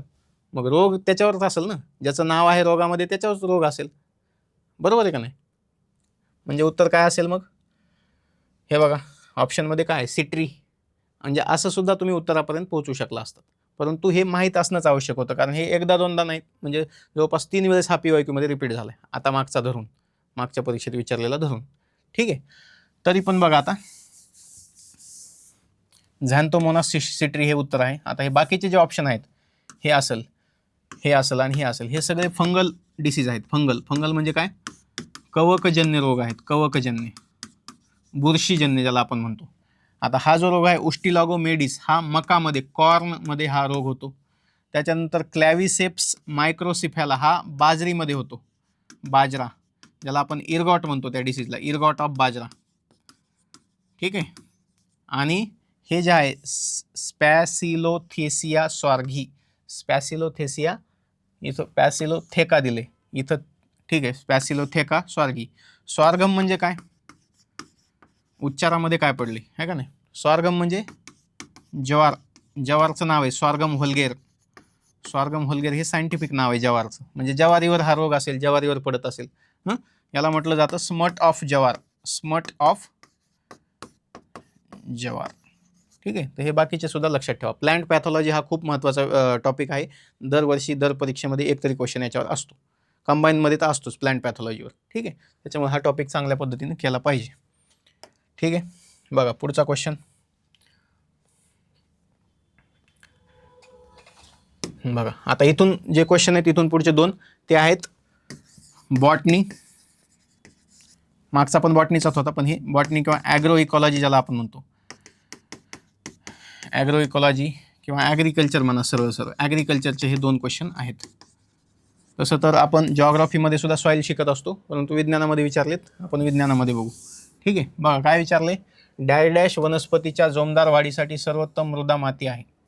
आता बघा, याच्यामध्ये समजा तुम्हाला माहीत नाही, तसं तर हे माहीतच असायला पाहिजे, परंतु इन केस तुम्हाला माहीत नाही उत्तर, तर उत्तरापर्यंत कसं जायचं बघा. सँडी सॉईल म्हटले, सँडी म्हणजे काय, वालुकामय मृदा, वालुकामय मृदा is consider the best soil, best soil म्हणते फॉर व्हिगरस प्लांट ग्रोथ. व्हिगरस म्हणजे जोमदार पीक आलं पाहिजे त्या मातीमध्ये, पीक टाकलं की असं ज्वारी समजा पेरली आपण, एवढालं कणीस झालं पाहिजे ज्वारीचं. ठीक आहे. तर त्याला काय म्हणतंय, जोमदार वाढ झाली पाहिजे. मग तुम्ही सांगा कोणत्या वाळूमध्ये ज्वारीचं एवढं कणीस होते, किंवा मकाचं असं म्हणजे जोमदार वाढ होती, किंवा ऊस जोरात येते, कोणत्या वाळूमध्ये, वाळूमध्ये काही येत नाही. वाळू ही काय, पाणी न धरून ठेवणारी सॉईल आहे, पाण्याचा निचरा होतो. तुम्ही बघा रस्त्यानं आपण एखादं ट्रक बघतो वाळूचं जाताना, त्याच्यामधून पाणी गळत असते, झिरपत असते. याचा अर्थ sand can not hold water, सँडमधून पाण्याचा निचरा होतो. मग याच्यामध्ये जोमदार वाढ होईल का पिकाची? नाही होणार. जोमदार वाढ नाही होणार. इथं प्रेझेन्स ऑफ माइंड वापरायचं आहे काही क्वेश्चनमध्ये, बऱ्याचशा म्हणजे 4-5 असे क्वेश्चन आहेत जिथं तुम्हाला नॉलेज असावंच असं काही नाही. प्रेझेन्स ऑफ माइंड, ठीक आहे. म्हणजे वाळू नाही येणार, सँडी सॉईल नाही येणार. क्लेई सॉईल, क्लेई सॉईल म्हणजे काय बघा, चिकन माती. चिकन माती म्हणजे चिकट माती, चिकट एकदम. या मातीमध्ये काय होतं बघा, ज्या मातीच्या वस्तू असतात का नाही, माठ वगैरे, माठ, पाणी प्यायचा माठ, ते याच्यापासून बनवले जातात. आणि याच्यामध्ये उलट आहे, सँडी सॉईलमध्ये पाण्याचा सगळ्यात निचरा होतो. चिकन मातीमध्ये पाण्याचा निचराच होत नाही, ती पाणी धरून ठेवते. थोडा जरी पाऊस पडला ह्या मातीमध्ये लगेच ते जमीन ओली व्हायला लागते, वापसा होत नाही लवकर. वापसा म्हणतात ना, वापसा म्हणजे पाणी निघून जाणे, ट्रान्सपिरेशन होऊन माती भुसभुशीत होणे, ते याच्यामध्ये लवकर होत नाही. मग वापसात जर होत नसेल तर पिकाची जोमदार वाढ होईल का? नाही होणार. आता दुसरी एक याच्यामध्ये गोष्ट आहे, याच्यामध्ये ह्या सॉईलला म्हणतात nutrient dense soil. Nutrient dense soil म्हणजे याच्यामध्ये न्यूट्रिएंट भरपूर प्रमाणात आहेत, पोषक द्रव्य भरपूर आहेत. परंतु नुसतं पोषक द्रव्य असून उपयोग आहे का? समजा आपण जेवण केलं खूप, पण आपण जास्त पाणी प्यायलो, खूप अति पाणी प्यायलो, तर आपल्या बॉडीवर लोड येईल का नाही? एक समजण्यासाठी उदाहरण घ्या. म्हणजे अति कोणती गोष्ट चांगली असते का नाही? एखाद्या जमिनीमध्ये समजा एखादं पीक आहे आणि त्याच्यामध्ये पाणीच आहे, पाणीच हाटाना, तर ते पिकं सडतील का नाही? आता याच्यामध्ये तेवढं पाणी साचत नाही, परंतु एक सांगण्यासाठी सांगतोय की जास्त पाणी झालं तर ते पिकासाठी चांगलं नसतं किंवा जमिनीसाठी चांगलं नसतं. जमीन खारफुटी होती. पाणी जर जास्त दिलं तर बघा काय होतं, जमिनीवर एक असा साल्टी लेअर तयार होतं, मिठासारखं, मीठवर आल्यासारखं होतं आणि ती जमीन हळूहळू नापीक व्हायला लागते. म्हणजे ही सुद्धा माती आहे का ज्याच्यामध्ये व्हिगरस प्लांट ग्रोथ होईल? नाही. तिसरा ऑप्शन गेला, दुसरा ऑप्शन गेला. आता चौथा ऑप्शन आहे नन ऑफ द अबो. हा तर नसेलच. राहिलं काय? लोम सॉईल. लोमी सॉईल ही काय आहे? कोणत्याही वनस्पतीच्या वाढीसाठी आयडियल सॉईल आहे. आयडियल म्हणजे याच्यामध्ये काय, सँड पण आहे थोडी, म्हणजे पाण्याचा थोडासा निचरा पण होतोय, आणि क्ले पण आहे. क्ले म्हणजे न्यूट्रिएंट्स पण आहेत. म्हणजे ही बॅलन्स्ड, संतुलित मृदा आहे, संतुलित. मराठीमध्ये याला म्हणतात पोयटा. काय म्हणतात? पोयटा. याचं उत्तर काय मग? लोमी सॉईल किंवा लोम सॉईल. Next question.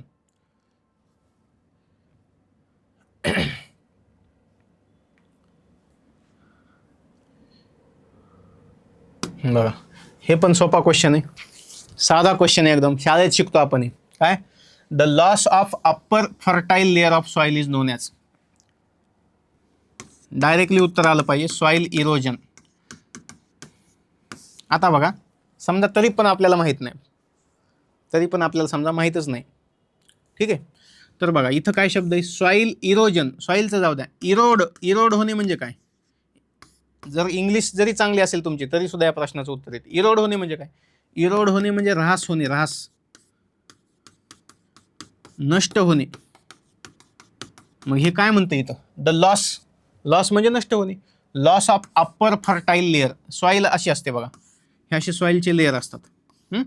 पहिला असतो ओ, दुसरा असतो ए, ई, आणि त्याच्यानंतर खाली बेड रॉक आणि पॅरेंट रॉक असतो. पॅरेंट रॉक आणि बेड रॉक. बेड रॉक म्हणजे जमिनीच्या तळाशी कोणता रॉक आहे, आणि ज्या प्रकारचा रॉक खडक खाली आहे त्याच प्रकारची वर मृदा तयार होते, त्याच पद्धतीची. जर बेसॉल्ट रॉक असेल, जसा महाराष्ट्र पठारावर आहे, तर काळी मृदा तयार होते, एकदम काळी. जर जांबा खडक असेल तर जांभी मृदा तयार होते, जसं कोकणात आहे, भूगोलामध्ये तुम्ही शिकला असाल. म्हणजे पॅरेंट रॉक किंवा बेड रॉक ज्या प्रकारचा आहे त्याच प्रकारची मृदा तयार होत असते, ठीक आहे. आणि वरती मग त्याच्यावर जे लेअर ॲड होत जातील त्यानुसार त्याची सुपीकता ठरते. आता जो पहिला लेअर असतो तो असतो ह्युमसचा. ह्युमस म्हणजे काय बघा, ह्युमसवर सुद्धा क्वेश्चन आलेला आहे, अतिशय महत्त्वाची संकल्पना. ह्युमस म्हणजे काय माहिती आहे का? जे ऑर्गॅनिक मॅटर आहे, ऑर्गॅनिक म्हणजे पालापाचोळा समजा झाडाचा, काही फांद्या वगैरे पडलेल्या, काय होतं, मातीत पडतात की नाही झाडांचे पालापाचोळा हे सगळं, आणि ते काय होतं, हे ऑर्गॅनिक मॅटर डिकम्पोज होतं. डिकम्पोज म्हणजे कुजतं, आणि कुजल्यानंतर याच्यातून जे काही पदार्थ बाहेर पडतात ते मातीची सुपीकता वाढवतात. तर हे कुजलेलं जे मॅटर आहे, decomposed organic matter, dead decomposed organic matter, त्याला म्हणतो आपण ह्युमस. तर ह्युमस कुठं असतं? टॉप लेअरमध्ये, ह्या 2 लेअरमध्ये ह्युमस असतं, ठीक आहे. याच्यामध्ये मिनरल्स सुद्धा ॲड होतात. ह्युमस प्लस मिनरल्स असतात एमध्ये. याच्यामध्ये काही जे क्षार वगैरे आहेत, जे लीच झालेत, खाली निचरा झाला त्यांचा, ते इथं असतात. आणि खाली मग पॅरेंट आणि बेड रॉक असतं. ही सॉईल प्रोफाईल म्हणतो याला आपण. याला काय म्हणतो आपण? Soil profile. मातीची काय रचना आहे, ती स्ट्रक्चर आहे. तर हे काय म्हणतंय? Loss of upper fertile layer म्हणजे टॉप लेअर, हे फर्टाईल लेअर आहेत ह्युमस आणि हे समजा हे फर्टाईल आहेत, ज्याच्यावर आपण शेती वगैरे करतो, त्याच्यामध्ये पीक येतं. पीक इथं येतं का खाली? नाही, वरच्या लेअरमध्ये पीक घेतो ना आपण. तर ते जर वाहून गेलं समजा, आता वाहून कशामुळे जातं? वाहून जाण्याचे वेगवेगळे कारण आहेत. वाऱ्यानं वाहून गेलं, पाणी आलं, फ्लड पूर आला, पुरानं वाहून गेली माती, जाते का नाही? मग त्याच्यासाठी आपण उपाययोजना सुद्धा करतो, बांध घालतो, त्याच्यानंतर वेगवेगळे आपण उपाययोजना करतो, झाडं लावतो धुऱ्यानं. शेतामध्ये धुरे असतात, त्याच्या बाजून आपण झाडं लावतो, जेणेकरून माती वाहून जाऊ नये. तर माती वाहून जाण्याचे अनेक कारण आहेत. समजा तिथं खूप जनावरं चरायलेत, त्यांच्या पायानं माती इकडे तिकडे खुंदळली जाते, आहे का नाही? पाय जनावरं तिथं सारखेच समजा चरायला येतात, तर माती इकडे तिकडे होते ना, ग्रेझिंग म्हणतात त्याला, ग्रेझिंग. त्याच्यामुळे सुद्धा सॉईल इरोजन होतं. तर सॉईल इरोजनचे अनेक प्रकार आहेत आणि loss of upper fertile layer of soil is non as soil erosion. आता बघा बाकीचं काय, पिडोजेनेसिस. पिडोजेनेसिस म्हणजे सॉईलची निर्मिती, मातीची निर्मिती. माती कशी तयार होते? तुम्ही ऐकलं असेल की मातीचा एक काही सेंटीमीटरचा लेअर तयार व्हायला हजारो वर्ष लागतात आणि वाहून जायला काय लागतं का? एक पुर आला, गेली माती वाहून. म्हणजे निर्मितीची प्रक्रिया ही खूप लेंदी असते, खूप त्याला काळ लागतो. परंतु जे लॉस आहे, नष्ट होण्याची प्रक्रिया, त्याला वेळ लागत नाही कोणत्या गोष्टीची. ठीक आहे. त्याच्यानंतर पोडसोलायझेशन म्हणजे काय? पोडसोलायझेशन म्हणजे काय नसून बघा की काय होतं, आता पोडसोलायझेशन कुठं होतं? जे वर्षावने आहेत का नाही, वर्षावने किंवा ज्या ठिकाणी कोनिफर नावाचे जे हे आहेत, वृक्ष आहेत, जसं की पाईन, देवदार वगैरे, पाईन, देवदार हे वृक्ष ज्या ठिकाणी आहेत, त्या ठिकाणी काय होतं, म्हणजे एकतर वर्षावने किंवा हे या ठिकाणी, आता ही समजा माती आहे, ठीक आहे, ही सॉईल प्रोफाईल आहे. काय होतं, ह्या झाडांचा पालापाचोळा खाली पडतो आणि तो कुजतो. कुजल्यानंतर त्याच्यापासून ह्युमस बनत नाही. ह्युमस बनायच्या ऐवजी काय होतं, ह्या पाल्यामध्ये काय अशा प्रॉपर्टी असतात, त्यामुळे तिथं बनतं ॲसिड. आणि त्या ॲसिडमुळं काय होतं, ह्या मातीमधले जे काही क्षार वगैरे आहेत, मिनरल्स आहेत किंवा काही मेटल्स आहेत, जसं की ॲल्युमिनियम वगैरे, ते काय होतात, इथं राहत नाहीत, ते वाहून खालच्या लेअरमध्ये जातात. हा जो लेअर बघितला ना आपण, इथं येतात ते. मग तिथं आपल्याला पिकासाठी ते उपयोगी आहेत का? नाही. आणि वरती जो थर राहतो तो राहतो ॲसिडिक, म्हणजे ॲसिडवर राहतं, ॲसिडिक सॉईलवर राहते. मग ॲसिडिक सॉईलमध्ये पीक घेता येईल का? ज्या जमिनीचं काय झालंय, त्याला काय म्हणतो आपण, आम्ल बनलंय, त्या जमिनीच्यावर आम्लाचा थर बनलाय, तिथं काही कोणतं पीक येईल का? नाही. मग त्याच्यासाठी कधी कधी जमीन जर आम्लयुक्त झाली असेल, किंवा बघा कधी कधी काय होतं, आम्लवर्षा होते, आहे का नाही? प्रदूषणामुळे आम्लवर्षा होते, सल्फर डायऑक्साईड वगैरे हवेत मिसळतात, त्याचं प्रमाण जास्त झालं तर ते पावसाबरोबर जमिनीवर येतात आणि तिथं हे होतं, जमिनीवर आम्लाचा एक थर साचतो पाण्यावर जमिनीवर. मग त्या जमिनीला न्यूट्रलाइज करण्यासाठी तिथं काही बेसिक प्रॉपर्टी असणार, म्हणजे आम्लारी तिथं ॲड केले जातात. तिथं न्यूट्रलायझेशन रिॲक्शन होते आणि तिथं क्षार आणि पाणी तयार होतं. कळालं? मग इथं काय होतं, एक ॲसिडिक लेअर तयार होतो त्या सॉईलवर आणि जे मिनरल्स वगैरे ते खाली लीच होतात, त्याला लिचिंग म्हणतात. लिचिंग म्हणजे खाली झिरपतात. अशा सॉईलला काय म्हणतात? पोडझोलिक सॉईल म्हणतात. पोडझोलिक सॉईल. आणि ही सॉईल कुठं आढळते? एकतर वर्षावनांमध्ये किंवा हे असे प्रकारचे कोनिफर्स वगैरे जे कोल्ड ज्या जागा आहेत, कोल्ड आणि ह्युमिड, त्या ठिकाणी ही सॉईल आढळून येते. आणि ही सॉईल तयार होण्याची जी प्रक्रिया आहे त्याला म्हणतात पोडसोलायझेशन. लक्षात आलं? ठीक आहे. सॉईल इरोजन तर आपण पाहिलंच. तर अशा पद्धतीनं हा प्रश्न आपला होता. त्याच्यानंतर बघा, मानवाच्या शरीरामध्ये, आता बघा हे आता फिजिओलॉजीचे क्वेश्चन सुरू झाले. बायोलॉजीमधलं फिजिओलॉजी, शरीर क्रियाशास्त्र, फिजिओलॉजी. तर बघा काय विचारले, रिपिटेटिव्ह टॉपिक आहे हा, पण रिपीट होतो सारखा. याच्या अगोदर मूत्र निर्मितीची प्रक्रिया हा क्वेश्चन विचारला होता, म्हणजे युरिन फॉर्मेशन कसं होतं आपल्या शरीरामध्ये, युरिन फॉर्मेशन. आणि तो सिंपल क्वेश्चन होता, साधं विचारलं होतं की किती स्टेजमध्ये होते, त्या स्टेजचे नाव विचारले होते, क्रम विचारला होता, सिक्वेन्स.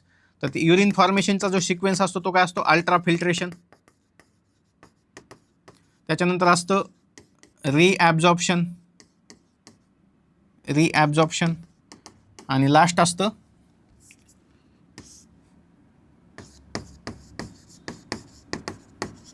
सिक्रेशन. तर या 3 स्टेजमध्ये आपल्या शरीरामध्ये, किडनीमध्ये काय होत असतं, मूत्र निर्मिती होत असते. ब्लडला फिल्टर करून किडनी काय तयार करते, युरिन तयार करते आणि ते आपण मग बाहेर सोडतो उत्सर्जन संस्थेमार्फत आपल्या. त्यानंतर आपण फिजिओलॉजीमध्ये बघूया कधी एखाद दिवशी. ठीक आहे. तर ह्या 3 स्टेजेस विचारल्या, त्याचा क्रम विचारला होता. पहिली स्टेज अल्ट्रा फिल्ट्रेशन, दुसरी रिअब्झॉर्प्शन आणि तिसरी सिक्रेशन. तर तसाच क्वेश्चन किडनीशीच रिलेटेड विचारलेला. काय विचारले, इन ह्युमन बॉडी, मानवी शरीरामध्ये पाण्याच्या संतुलनाचे नियंत्रण म्हणजे काय, रेग्युलेशन ऑफ वॉटर बॅलन्स, त्याच्यानंतर रक्तातील क्षारांच्या प्रमाणाचे नियंत्रण म्हणजे regulation of concentration of salts in blood आणि रेग्युलेशन ऑफ रक्ताच्या सामूचे नियंत्रण, regulation of pH of the blood, excretion of the waste products म्हणजे टाकाऊ पदार्थांचे व अतिरिक्त क्षारांचे शरीराबाहेर उत्सर्जन, हे सगळे कामं कोण करतं असं विचारलेले. तर बघा आता समजा तुम्हाला माहित नाही, आपण अगोदर इलिमिनेशन बघू कसं जायचं. याचं उत्तर किडनी आहे. ते कसं आहे ते सांगतो. समजा त्वचा आहे, त्वचेमधून बघा उत्सर्जन होतं काही प्रमाणात, घाम येतो ना आपल्याला त्वचेमधून, तर त्वचा हा सुद्धा एक उत्सर्जनाचा अवयव आहे. परंतु बाकीचे जे काम आहेत की पाण्याच्या संतुलनाचे नियंत्रण, रक्तातील क्षारांचे नियंत्रण, रक्ताच्या सामूचे म्हणजे पीएचचे नियंत्रण, ह्या गोष्टी त्वचा नाही करू शकत. त्याला एक विशिष्ट ऑर्गनच लागतो. त्याच्यानंतर काय स्मॉल इंटेस्टाईन. स्मॉल इंटेस्टाईनचा तर काय संबंध आहे का? स्मॉल इंटेस्टाईन हे डायजेशन करतं आपल्या शरीरामध्ये, जे आपण अन्न खातो त्याचं डायजेशन होतं स्मॉल इंटेस्टाईनमध्ये. ठीक आहे. आणि लिव्हर.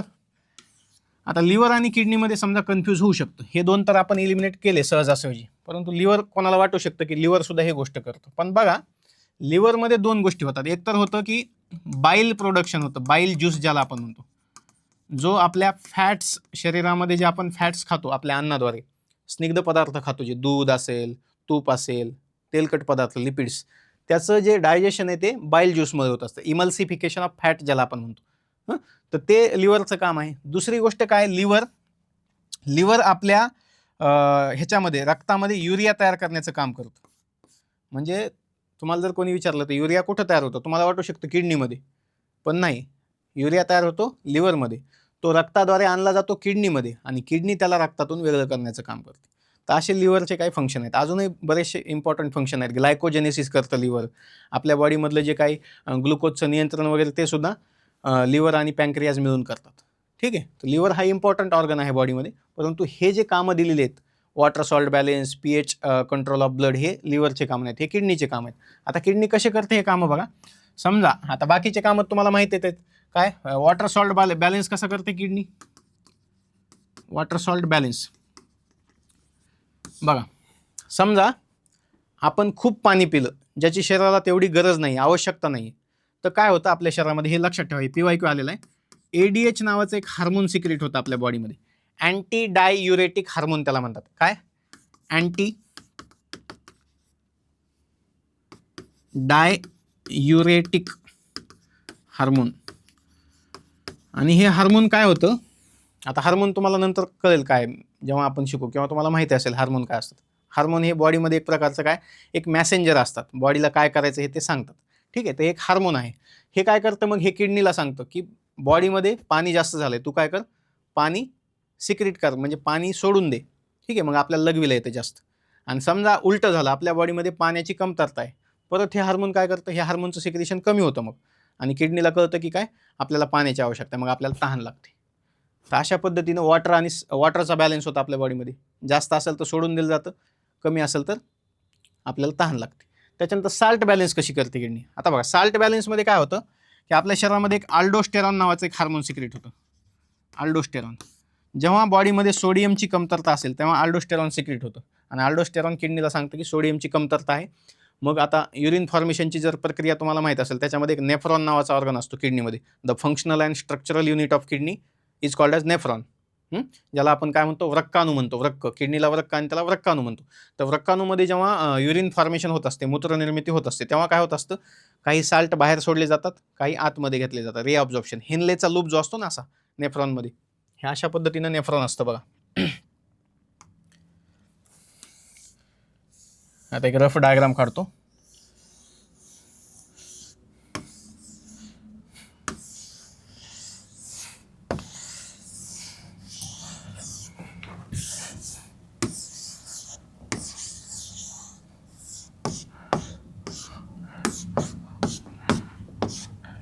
ठीक आहे. हे अशा पद्धतीने नेफ्रॉन असतं आपल्या बॉडीमध्ये.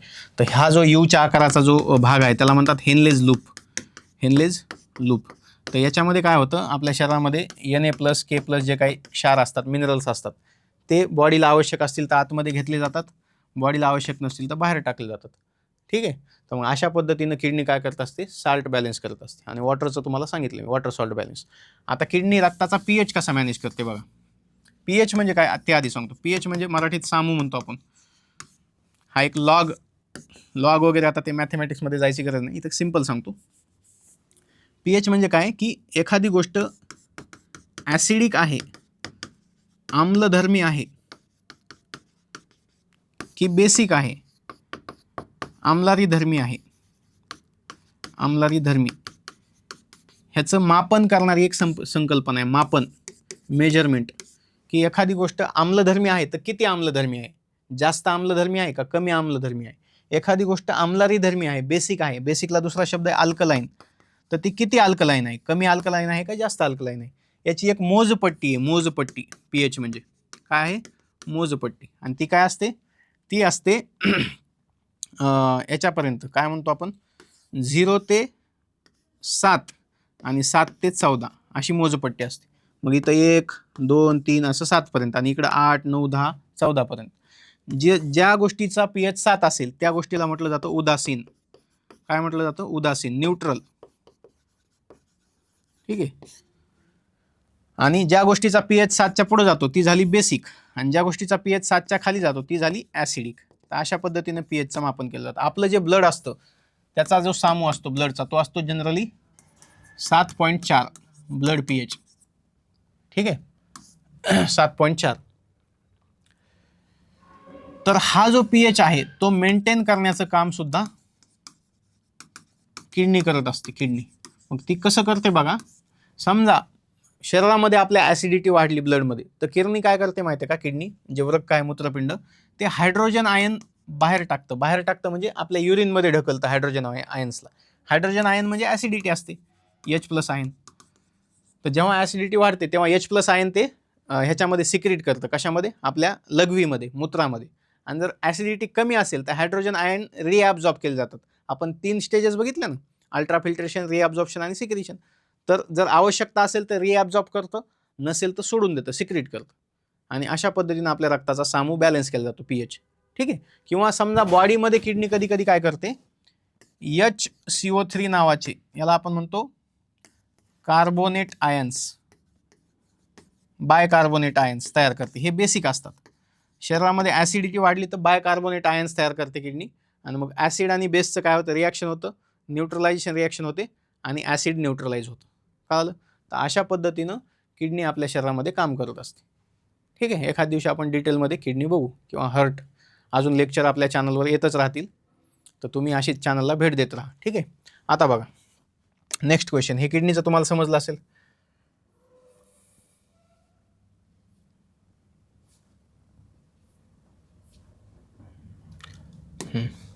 आता बघा, हा सुद्धा फिजिओलॉजीचा क्वेश्चन आहे. फिजिओलॉजी म्हणजे काय, समजत नसेल तर सांगतो. फिजिओलॉजी म्हणजे शरीराच्या आतमध्ये ज्या काही घडणाऱ्या क्रिया आहेत त्याला फिजिओलॉजिकल रिॲक्शन्स म्हणतो आपण. ठीक आहे. मग सर्क्युलेशन असेल, डायजेशन असेल, ऑस्मोरेग्युलेशन असेल, एक्सक्रिशन असेल, हार्मोनल कोऑर्डिनेशन असेल, नर्वस कोऑर्डिनेशन, हे सगळ्या फिजिओलॉजिकल रिॲक्शन्स आहेत. मग हे काय, हे आपल्या न्यूट्रिशनशी रिलेटेड संकल्पना आहे. न्यूट्रिशन आहे का नाही, न्यूट्रिशन किंवा डायजेशन म्हणू आपण, किंवा फूड म्हणू, त्याच्याशी रिलेटेड हा प्रश्न आहे. आणि हा विटॅमिन्स जो टॉपिक आहे हा रिपिटेटिव्ह टॉपिक आहे. याच्यावर आयोगाने बरेच प्रश्न विचारलेले आहेत, रिपीट, कधी कधी जोड्या लावा विचारतं. ठीक आहे. आता बघा, सोपा क्वेश्चन आहे हा, इझी क्वेश्चन, याला इझी म्हणूया. ठीक आहे. बघा काय म्हणते, शाळेत आपण जर शिकलो असेल, शाळेतला मुलगा सुद्धा याचं उत्तर सांगू शकतो, 6वी 7वीचा मुलगा. काय विचारलंय, which of the following are water soluble vitamins. Water soluble म्हणते. तर बघा, व्हिटॅमिनचे 2 प्रकार असतात. एक असतात वॉटर सॉल्युबल आणि एक असतात फॅट सॉल्युबल. फॅट म्हणजे मेदात विरघळणारे आणि पाण्यात विरघळणारे. ठीक आहे. तर याची ट्रिक आहे, आम्ही शाळेत असताना पाठ केली. फॅट सॉल्युबलला काय म्हणायचं, ADEK, ॲदिक असं नाव आहे. समजा एका मुलाचं असं लक्षात ठेवा, आदिक नाव असतं की नाही, आदिक आडनाव असतं. एक मंत्री होते आदिक, त्यांचं नाव होतं आदिक. तर आदिक लक्षात ठेवायचं, ADEK. ए म्हणजे काय, व्हिटॅमिन ए. डी म्हणजे काय, व्हिटॅमिन डी. व्हिटॅमिन ई आणि व्हिटॅमिन के. ठीक आहे. त्यांचे आपण फंक्शन्स वगैरे एखाद दिवशी बघू. एला रेटिनॉल म्हणतात, तुम्हाला माहीत असेल. डीला कॅल्सिफेरॉल म्हणतात, कॅल्सिफेरॉल. ईला टोकोफेरॉल म्हणतात. ठीक आहे. आणि के जे असतं ते ब्लड क्लॉटिंगसाठी आवश्यक असतं, ब्लड क्लॉटिंग. तर अशा पद्धतीनं मग तुम्ही फॅट सॉल्युबल लक्षात ठेवले, बाकीचे तुम्हाला लक्षात ठेवायची गरज नाही. बाकीचे पाण्यात विरघळणार अर्थातच. तर पाण्यात विरघळणारे कोणते आहेत? बी कॉम्प्लेक्स आणि दुसरं आहे व्हिटॅमिन सी, ज्याला आपण ॲस्कॉर्बिक ॲसिड म्हणतो, व्हिटॅमिन सी. हे दोन काय आहेत? हे पाण्यात विरघळतात. आता बघा, पाण्यात विरघळणारे जे जीवनसत्व असतात ते काय असतात? आपल्या शरीरात पाणी आहे, आपण लघवी करतो पाणी पिल्यानंतर, तर ते लघवी वाटा लगेच शरीराच्या बाहेर पडतात, म्हणजे हे शरीरात साठून राहत नाहीत. परंतु हे जे आहेत फॅट सॉल्युबल, हे आपल्या शरीरामध्ये जी चरबी असते त्याच्यामध्ये साचून राहतात. आलं का लक्षात? ही गोष्ट लक्षात ठेवा. आणि बाकी मग व्हिटॅमिनच्या डिफिशियन्सीमुळे वेगवेगळे रोग होतात, ते आपण नंतर कधीतरी बघूया. तर याचं उत्तर काय असेल मग? वॉटर सॉल्युबल व्हिटॅमिन्स कोणते आहेत? बघा, ए आणि डी आहे का? अधिक नाही आहे. व्हिटॅमिन ई आणि के आहे बघा, पहिल्या दोन ऑप्शनमध्ये ते दिलेत फॅट सॉल्युबल, ADEK, ADEK. हे पण नाही. बी कॉम्प्लेक्स आणि सी आहे का? आहे. ए आणि के आहे का? नाही. म्हणजे आपला ऑप्शन 3 हे आपलं उत्तर आहे. ठीक आहे. आणि आता आपला लास्ट क्वेश्चन बघा. आता अजून एक तुम्हाला सल्ला असेल की विज्ञानाचा अभ्यास करताना तुम्ही शक्य असेल तर इंग्लिशमध्येच करा, आणि शक्य नसेल, समजा इंग्लिश थोडीफार अवघड जात असेल, तर बायलिंग्युअल असू द्या. बायलिंग्युअल म्हणजे दोन्हीमध्ये पण, मराठी प्लस इंग्लिशमध्ये. का?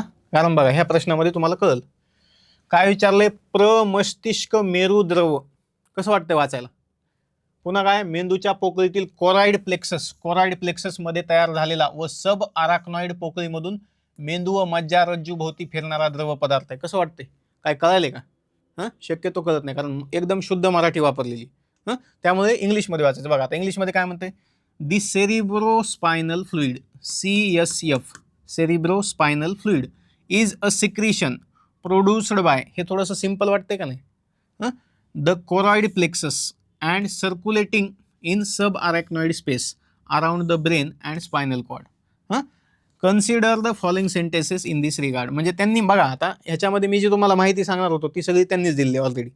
एक फ्लुइड असतं आपल्या मेंदूमध्ये, एक द्रव असतो. द्रव, फ्लुइड म्हणजे काय? द्रव पदार्थ असतो. ते कशाचं सिक्रेशन असतं? म्हणजे त्याला कोण सिक्रेट करतं? Is a secretion produced by. कोण प्रोड्यूस करतं त्याला? कोराइड प्लेक्सस नावाचा एक आपल्या मेंदूमध्ये भाग असतो, choroid plexus, and circulating in subarachnoid space. आता हे सब अरॅक्नॉइड स्पेस काय तुम्हाला सांगतो मी. अराउंड द ब्रेन आणि स्पायनल कॉर्ड. ठीक आहे. तर त्याच्याबद्दल काही स्टेटमेंट दिलेले आहेत आपल्याला. तर बघा, आता मी तुम्हाला हे उत्तर सांगण्याच्या आधी ही संकल्पना समजून सांगतो. तुम्हाला माहिती आहे हे आपला ब्रेन आहे असा. ठीक आहे. हे आता समजून घ्या, हे असा ब्रेन आहे. अशा वळ्या असतात की नाही ब्रेनवर. ठीक आहे, हे ब्रेन आहे आपला. ठीक आहे. आता बघा, आपला ब्रेन आतमधून पोकळ असतो, हे लक्षात घ्या. ब्रेनचे काय भाग असतात? हे सेरिब्रम असतो, सेरिबलम असतो, लोब्स असतात, frontal lobe, occipital lobe, temporal lobe. ते आपण नंतर बघू कधी. आता शॉर्टमध्ये सांगतो. आता बघा, ह्या आकृतीला आपण इकडे हे करू. समजा हा ब्रेन आहे आपला. ठीक आहे. तर ब्रेनला काही असे आवरण असतात, आवरण एक वेस्टर्न असतात, असं लक्षात घ्या. ठीक आहे. तर सगळ्यात, आणि ह्या आवरणांना काय म्हणतात? त्यांना म्हणतात मेनिंजेस.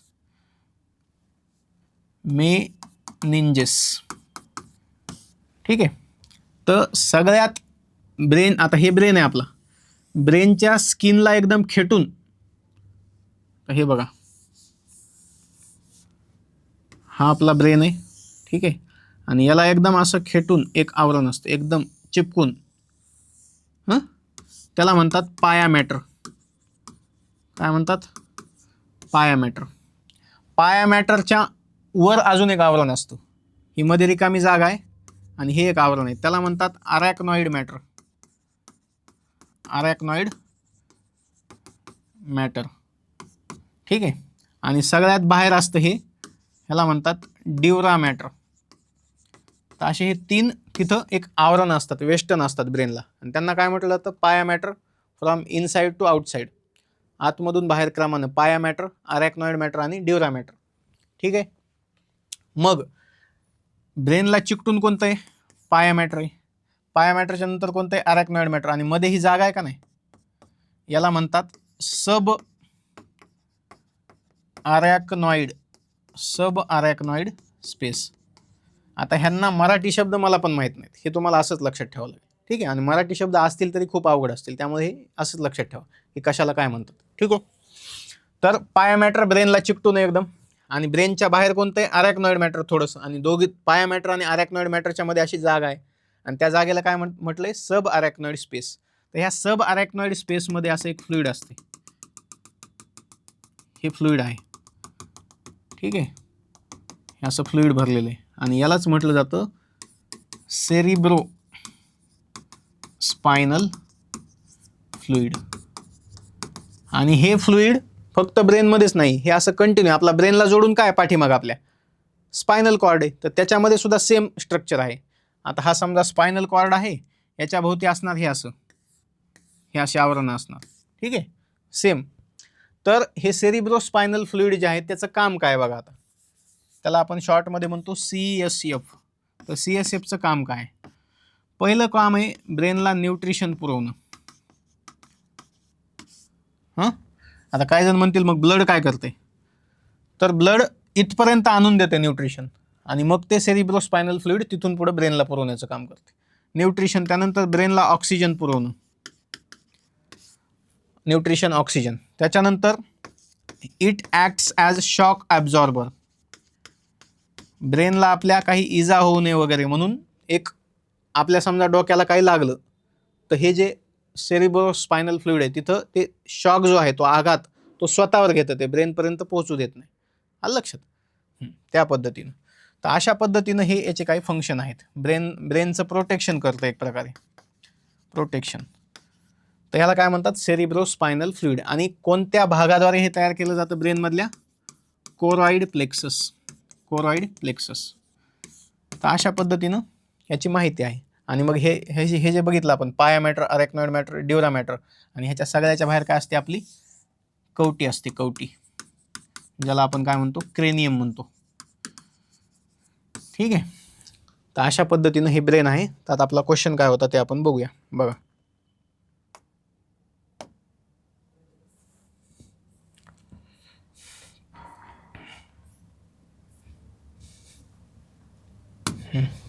बघा काय म्हणतंय पहिलं statement. It is medium by which oxygen is supply to brain. आताच बघितलं आपण, बरोबर आहे. It carries away waste products. Waste product सुद्धा ते कॅरी अवे करतं. म्हणजे ब्रेनमध्ये काही वेस्ट प्रोडक्ट तयार होत असतील का नाही? ब्रेनमध्ये सेल आहेत, सेलमध्ये काय होतं? सेलचं डायजेशन, त्यांनी जे अन्न ग्रहण केलं सेलनं, त्याच्यामधून काही वेस्ट प्रोडक्ट तयार होतील. त्याच्यानंतर सेलमध्ये कार्बन डायऑक्साईड तयार होतो. हे सगळं वेस्ट प्रोडक्टच आहेत. कार्बन डायऑक्साईड असेल, अन्नाच्या डायजेशनमधून तयार झालेले काही घटक असतील, ते सगळे कॅरी अवे करण्याचं काम सेरिब्रो स्पायनल फ्लुइड करत असतं. त्याच्यानंतर सप्लायज नरिशमेंट, न्यूट्रिशन पुरवण्याचं काम करतं ब्रेनला. It acts as buffer protecting brain and spinal cord. Buffer म्हणजेच काय? Shock absorber. मग याचं उत्तर काय असेल? All statements R correct. 3 नंबरचं उत्तर आहे, ABCD. काय विचारलं आपल्याला? Consider the following sentences in this regard, आणि करेक्ट. कधी कधी इनकरेक्ट देतात तिथं, पण करेक्ट दिले, त्याच्यामुळे ऑल स्टेटमेंट्स आर करेक्ट.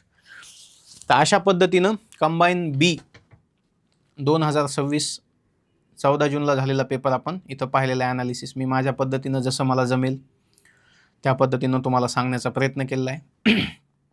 तुमचे काही प्रश्न वगैरे असतील कमेंटमध्ये सांगा, काही सुधारणा करायच्या असतील त्या कमेंटमध्ये सांगा. म्हणजे असं काही नाही की आता काही माझी भाषा तुम्हाला थोडीशी हे वाटेल, मी साध्या भाषेमध्ये शिकवत असतो, लय आपला हे नसते की बाबा एकदम शुद्ध प्रमाण मराठीमध्ये शिकवा वगैरे नाही. विद्यार्थ्यांना समजलं पाहिजे एवढा उद्देश आहे. बाकी पेहराव दिसतंय कसा काय ह्याच्याकडे लक्ष देऊ नका. ठीक आहे. तर अशा पद्धतीनं मी तुम्हाला समजलं असेल याची मला आशा आहे. आणि वारंवार आपण या प्लॅटफॉर्मवर इथून पुढे भेटत राहू. काही नवीन संकल्पना, काही नवीन टॉपिक, आयोगाचा कल कुठे कुठे जात आहे, हे सगळ्या गोष्टी डिस्कस करत जाऊ. तर तुमचा आशीर्वाद, तुमचं प्रेम असंच राहू द्या. नमस्कार.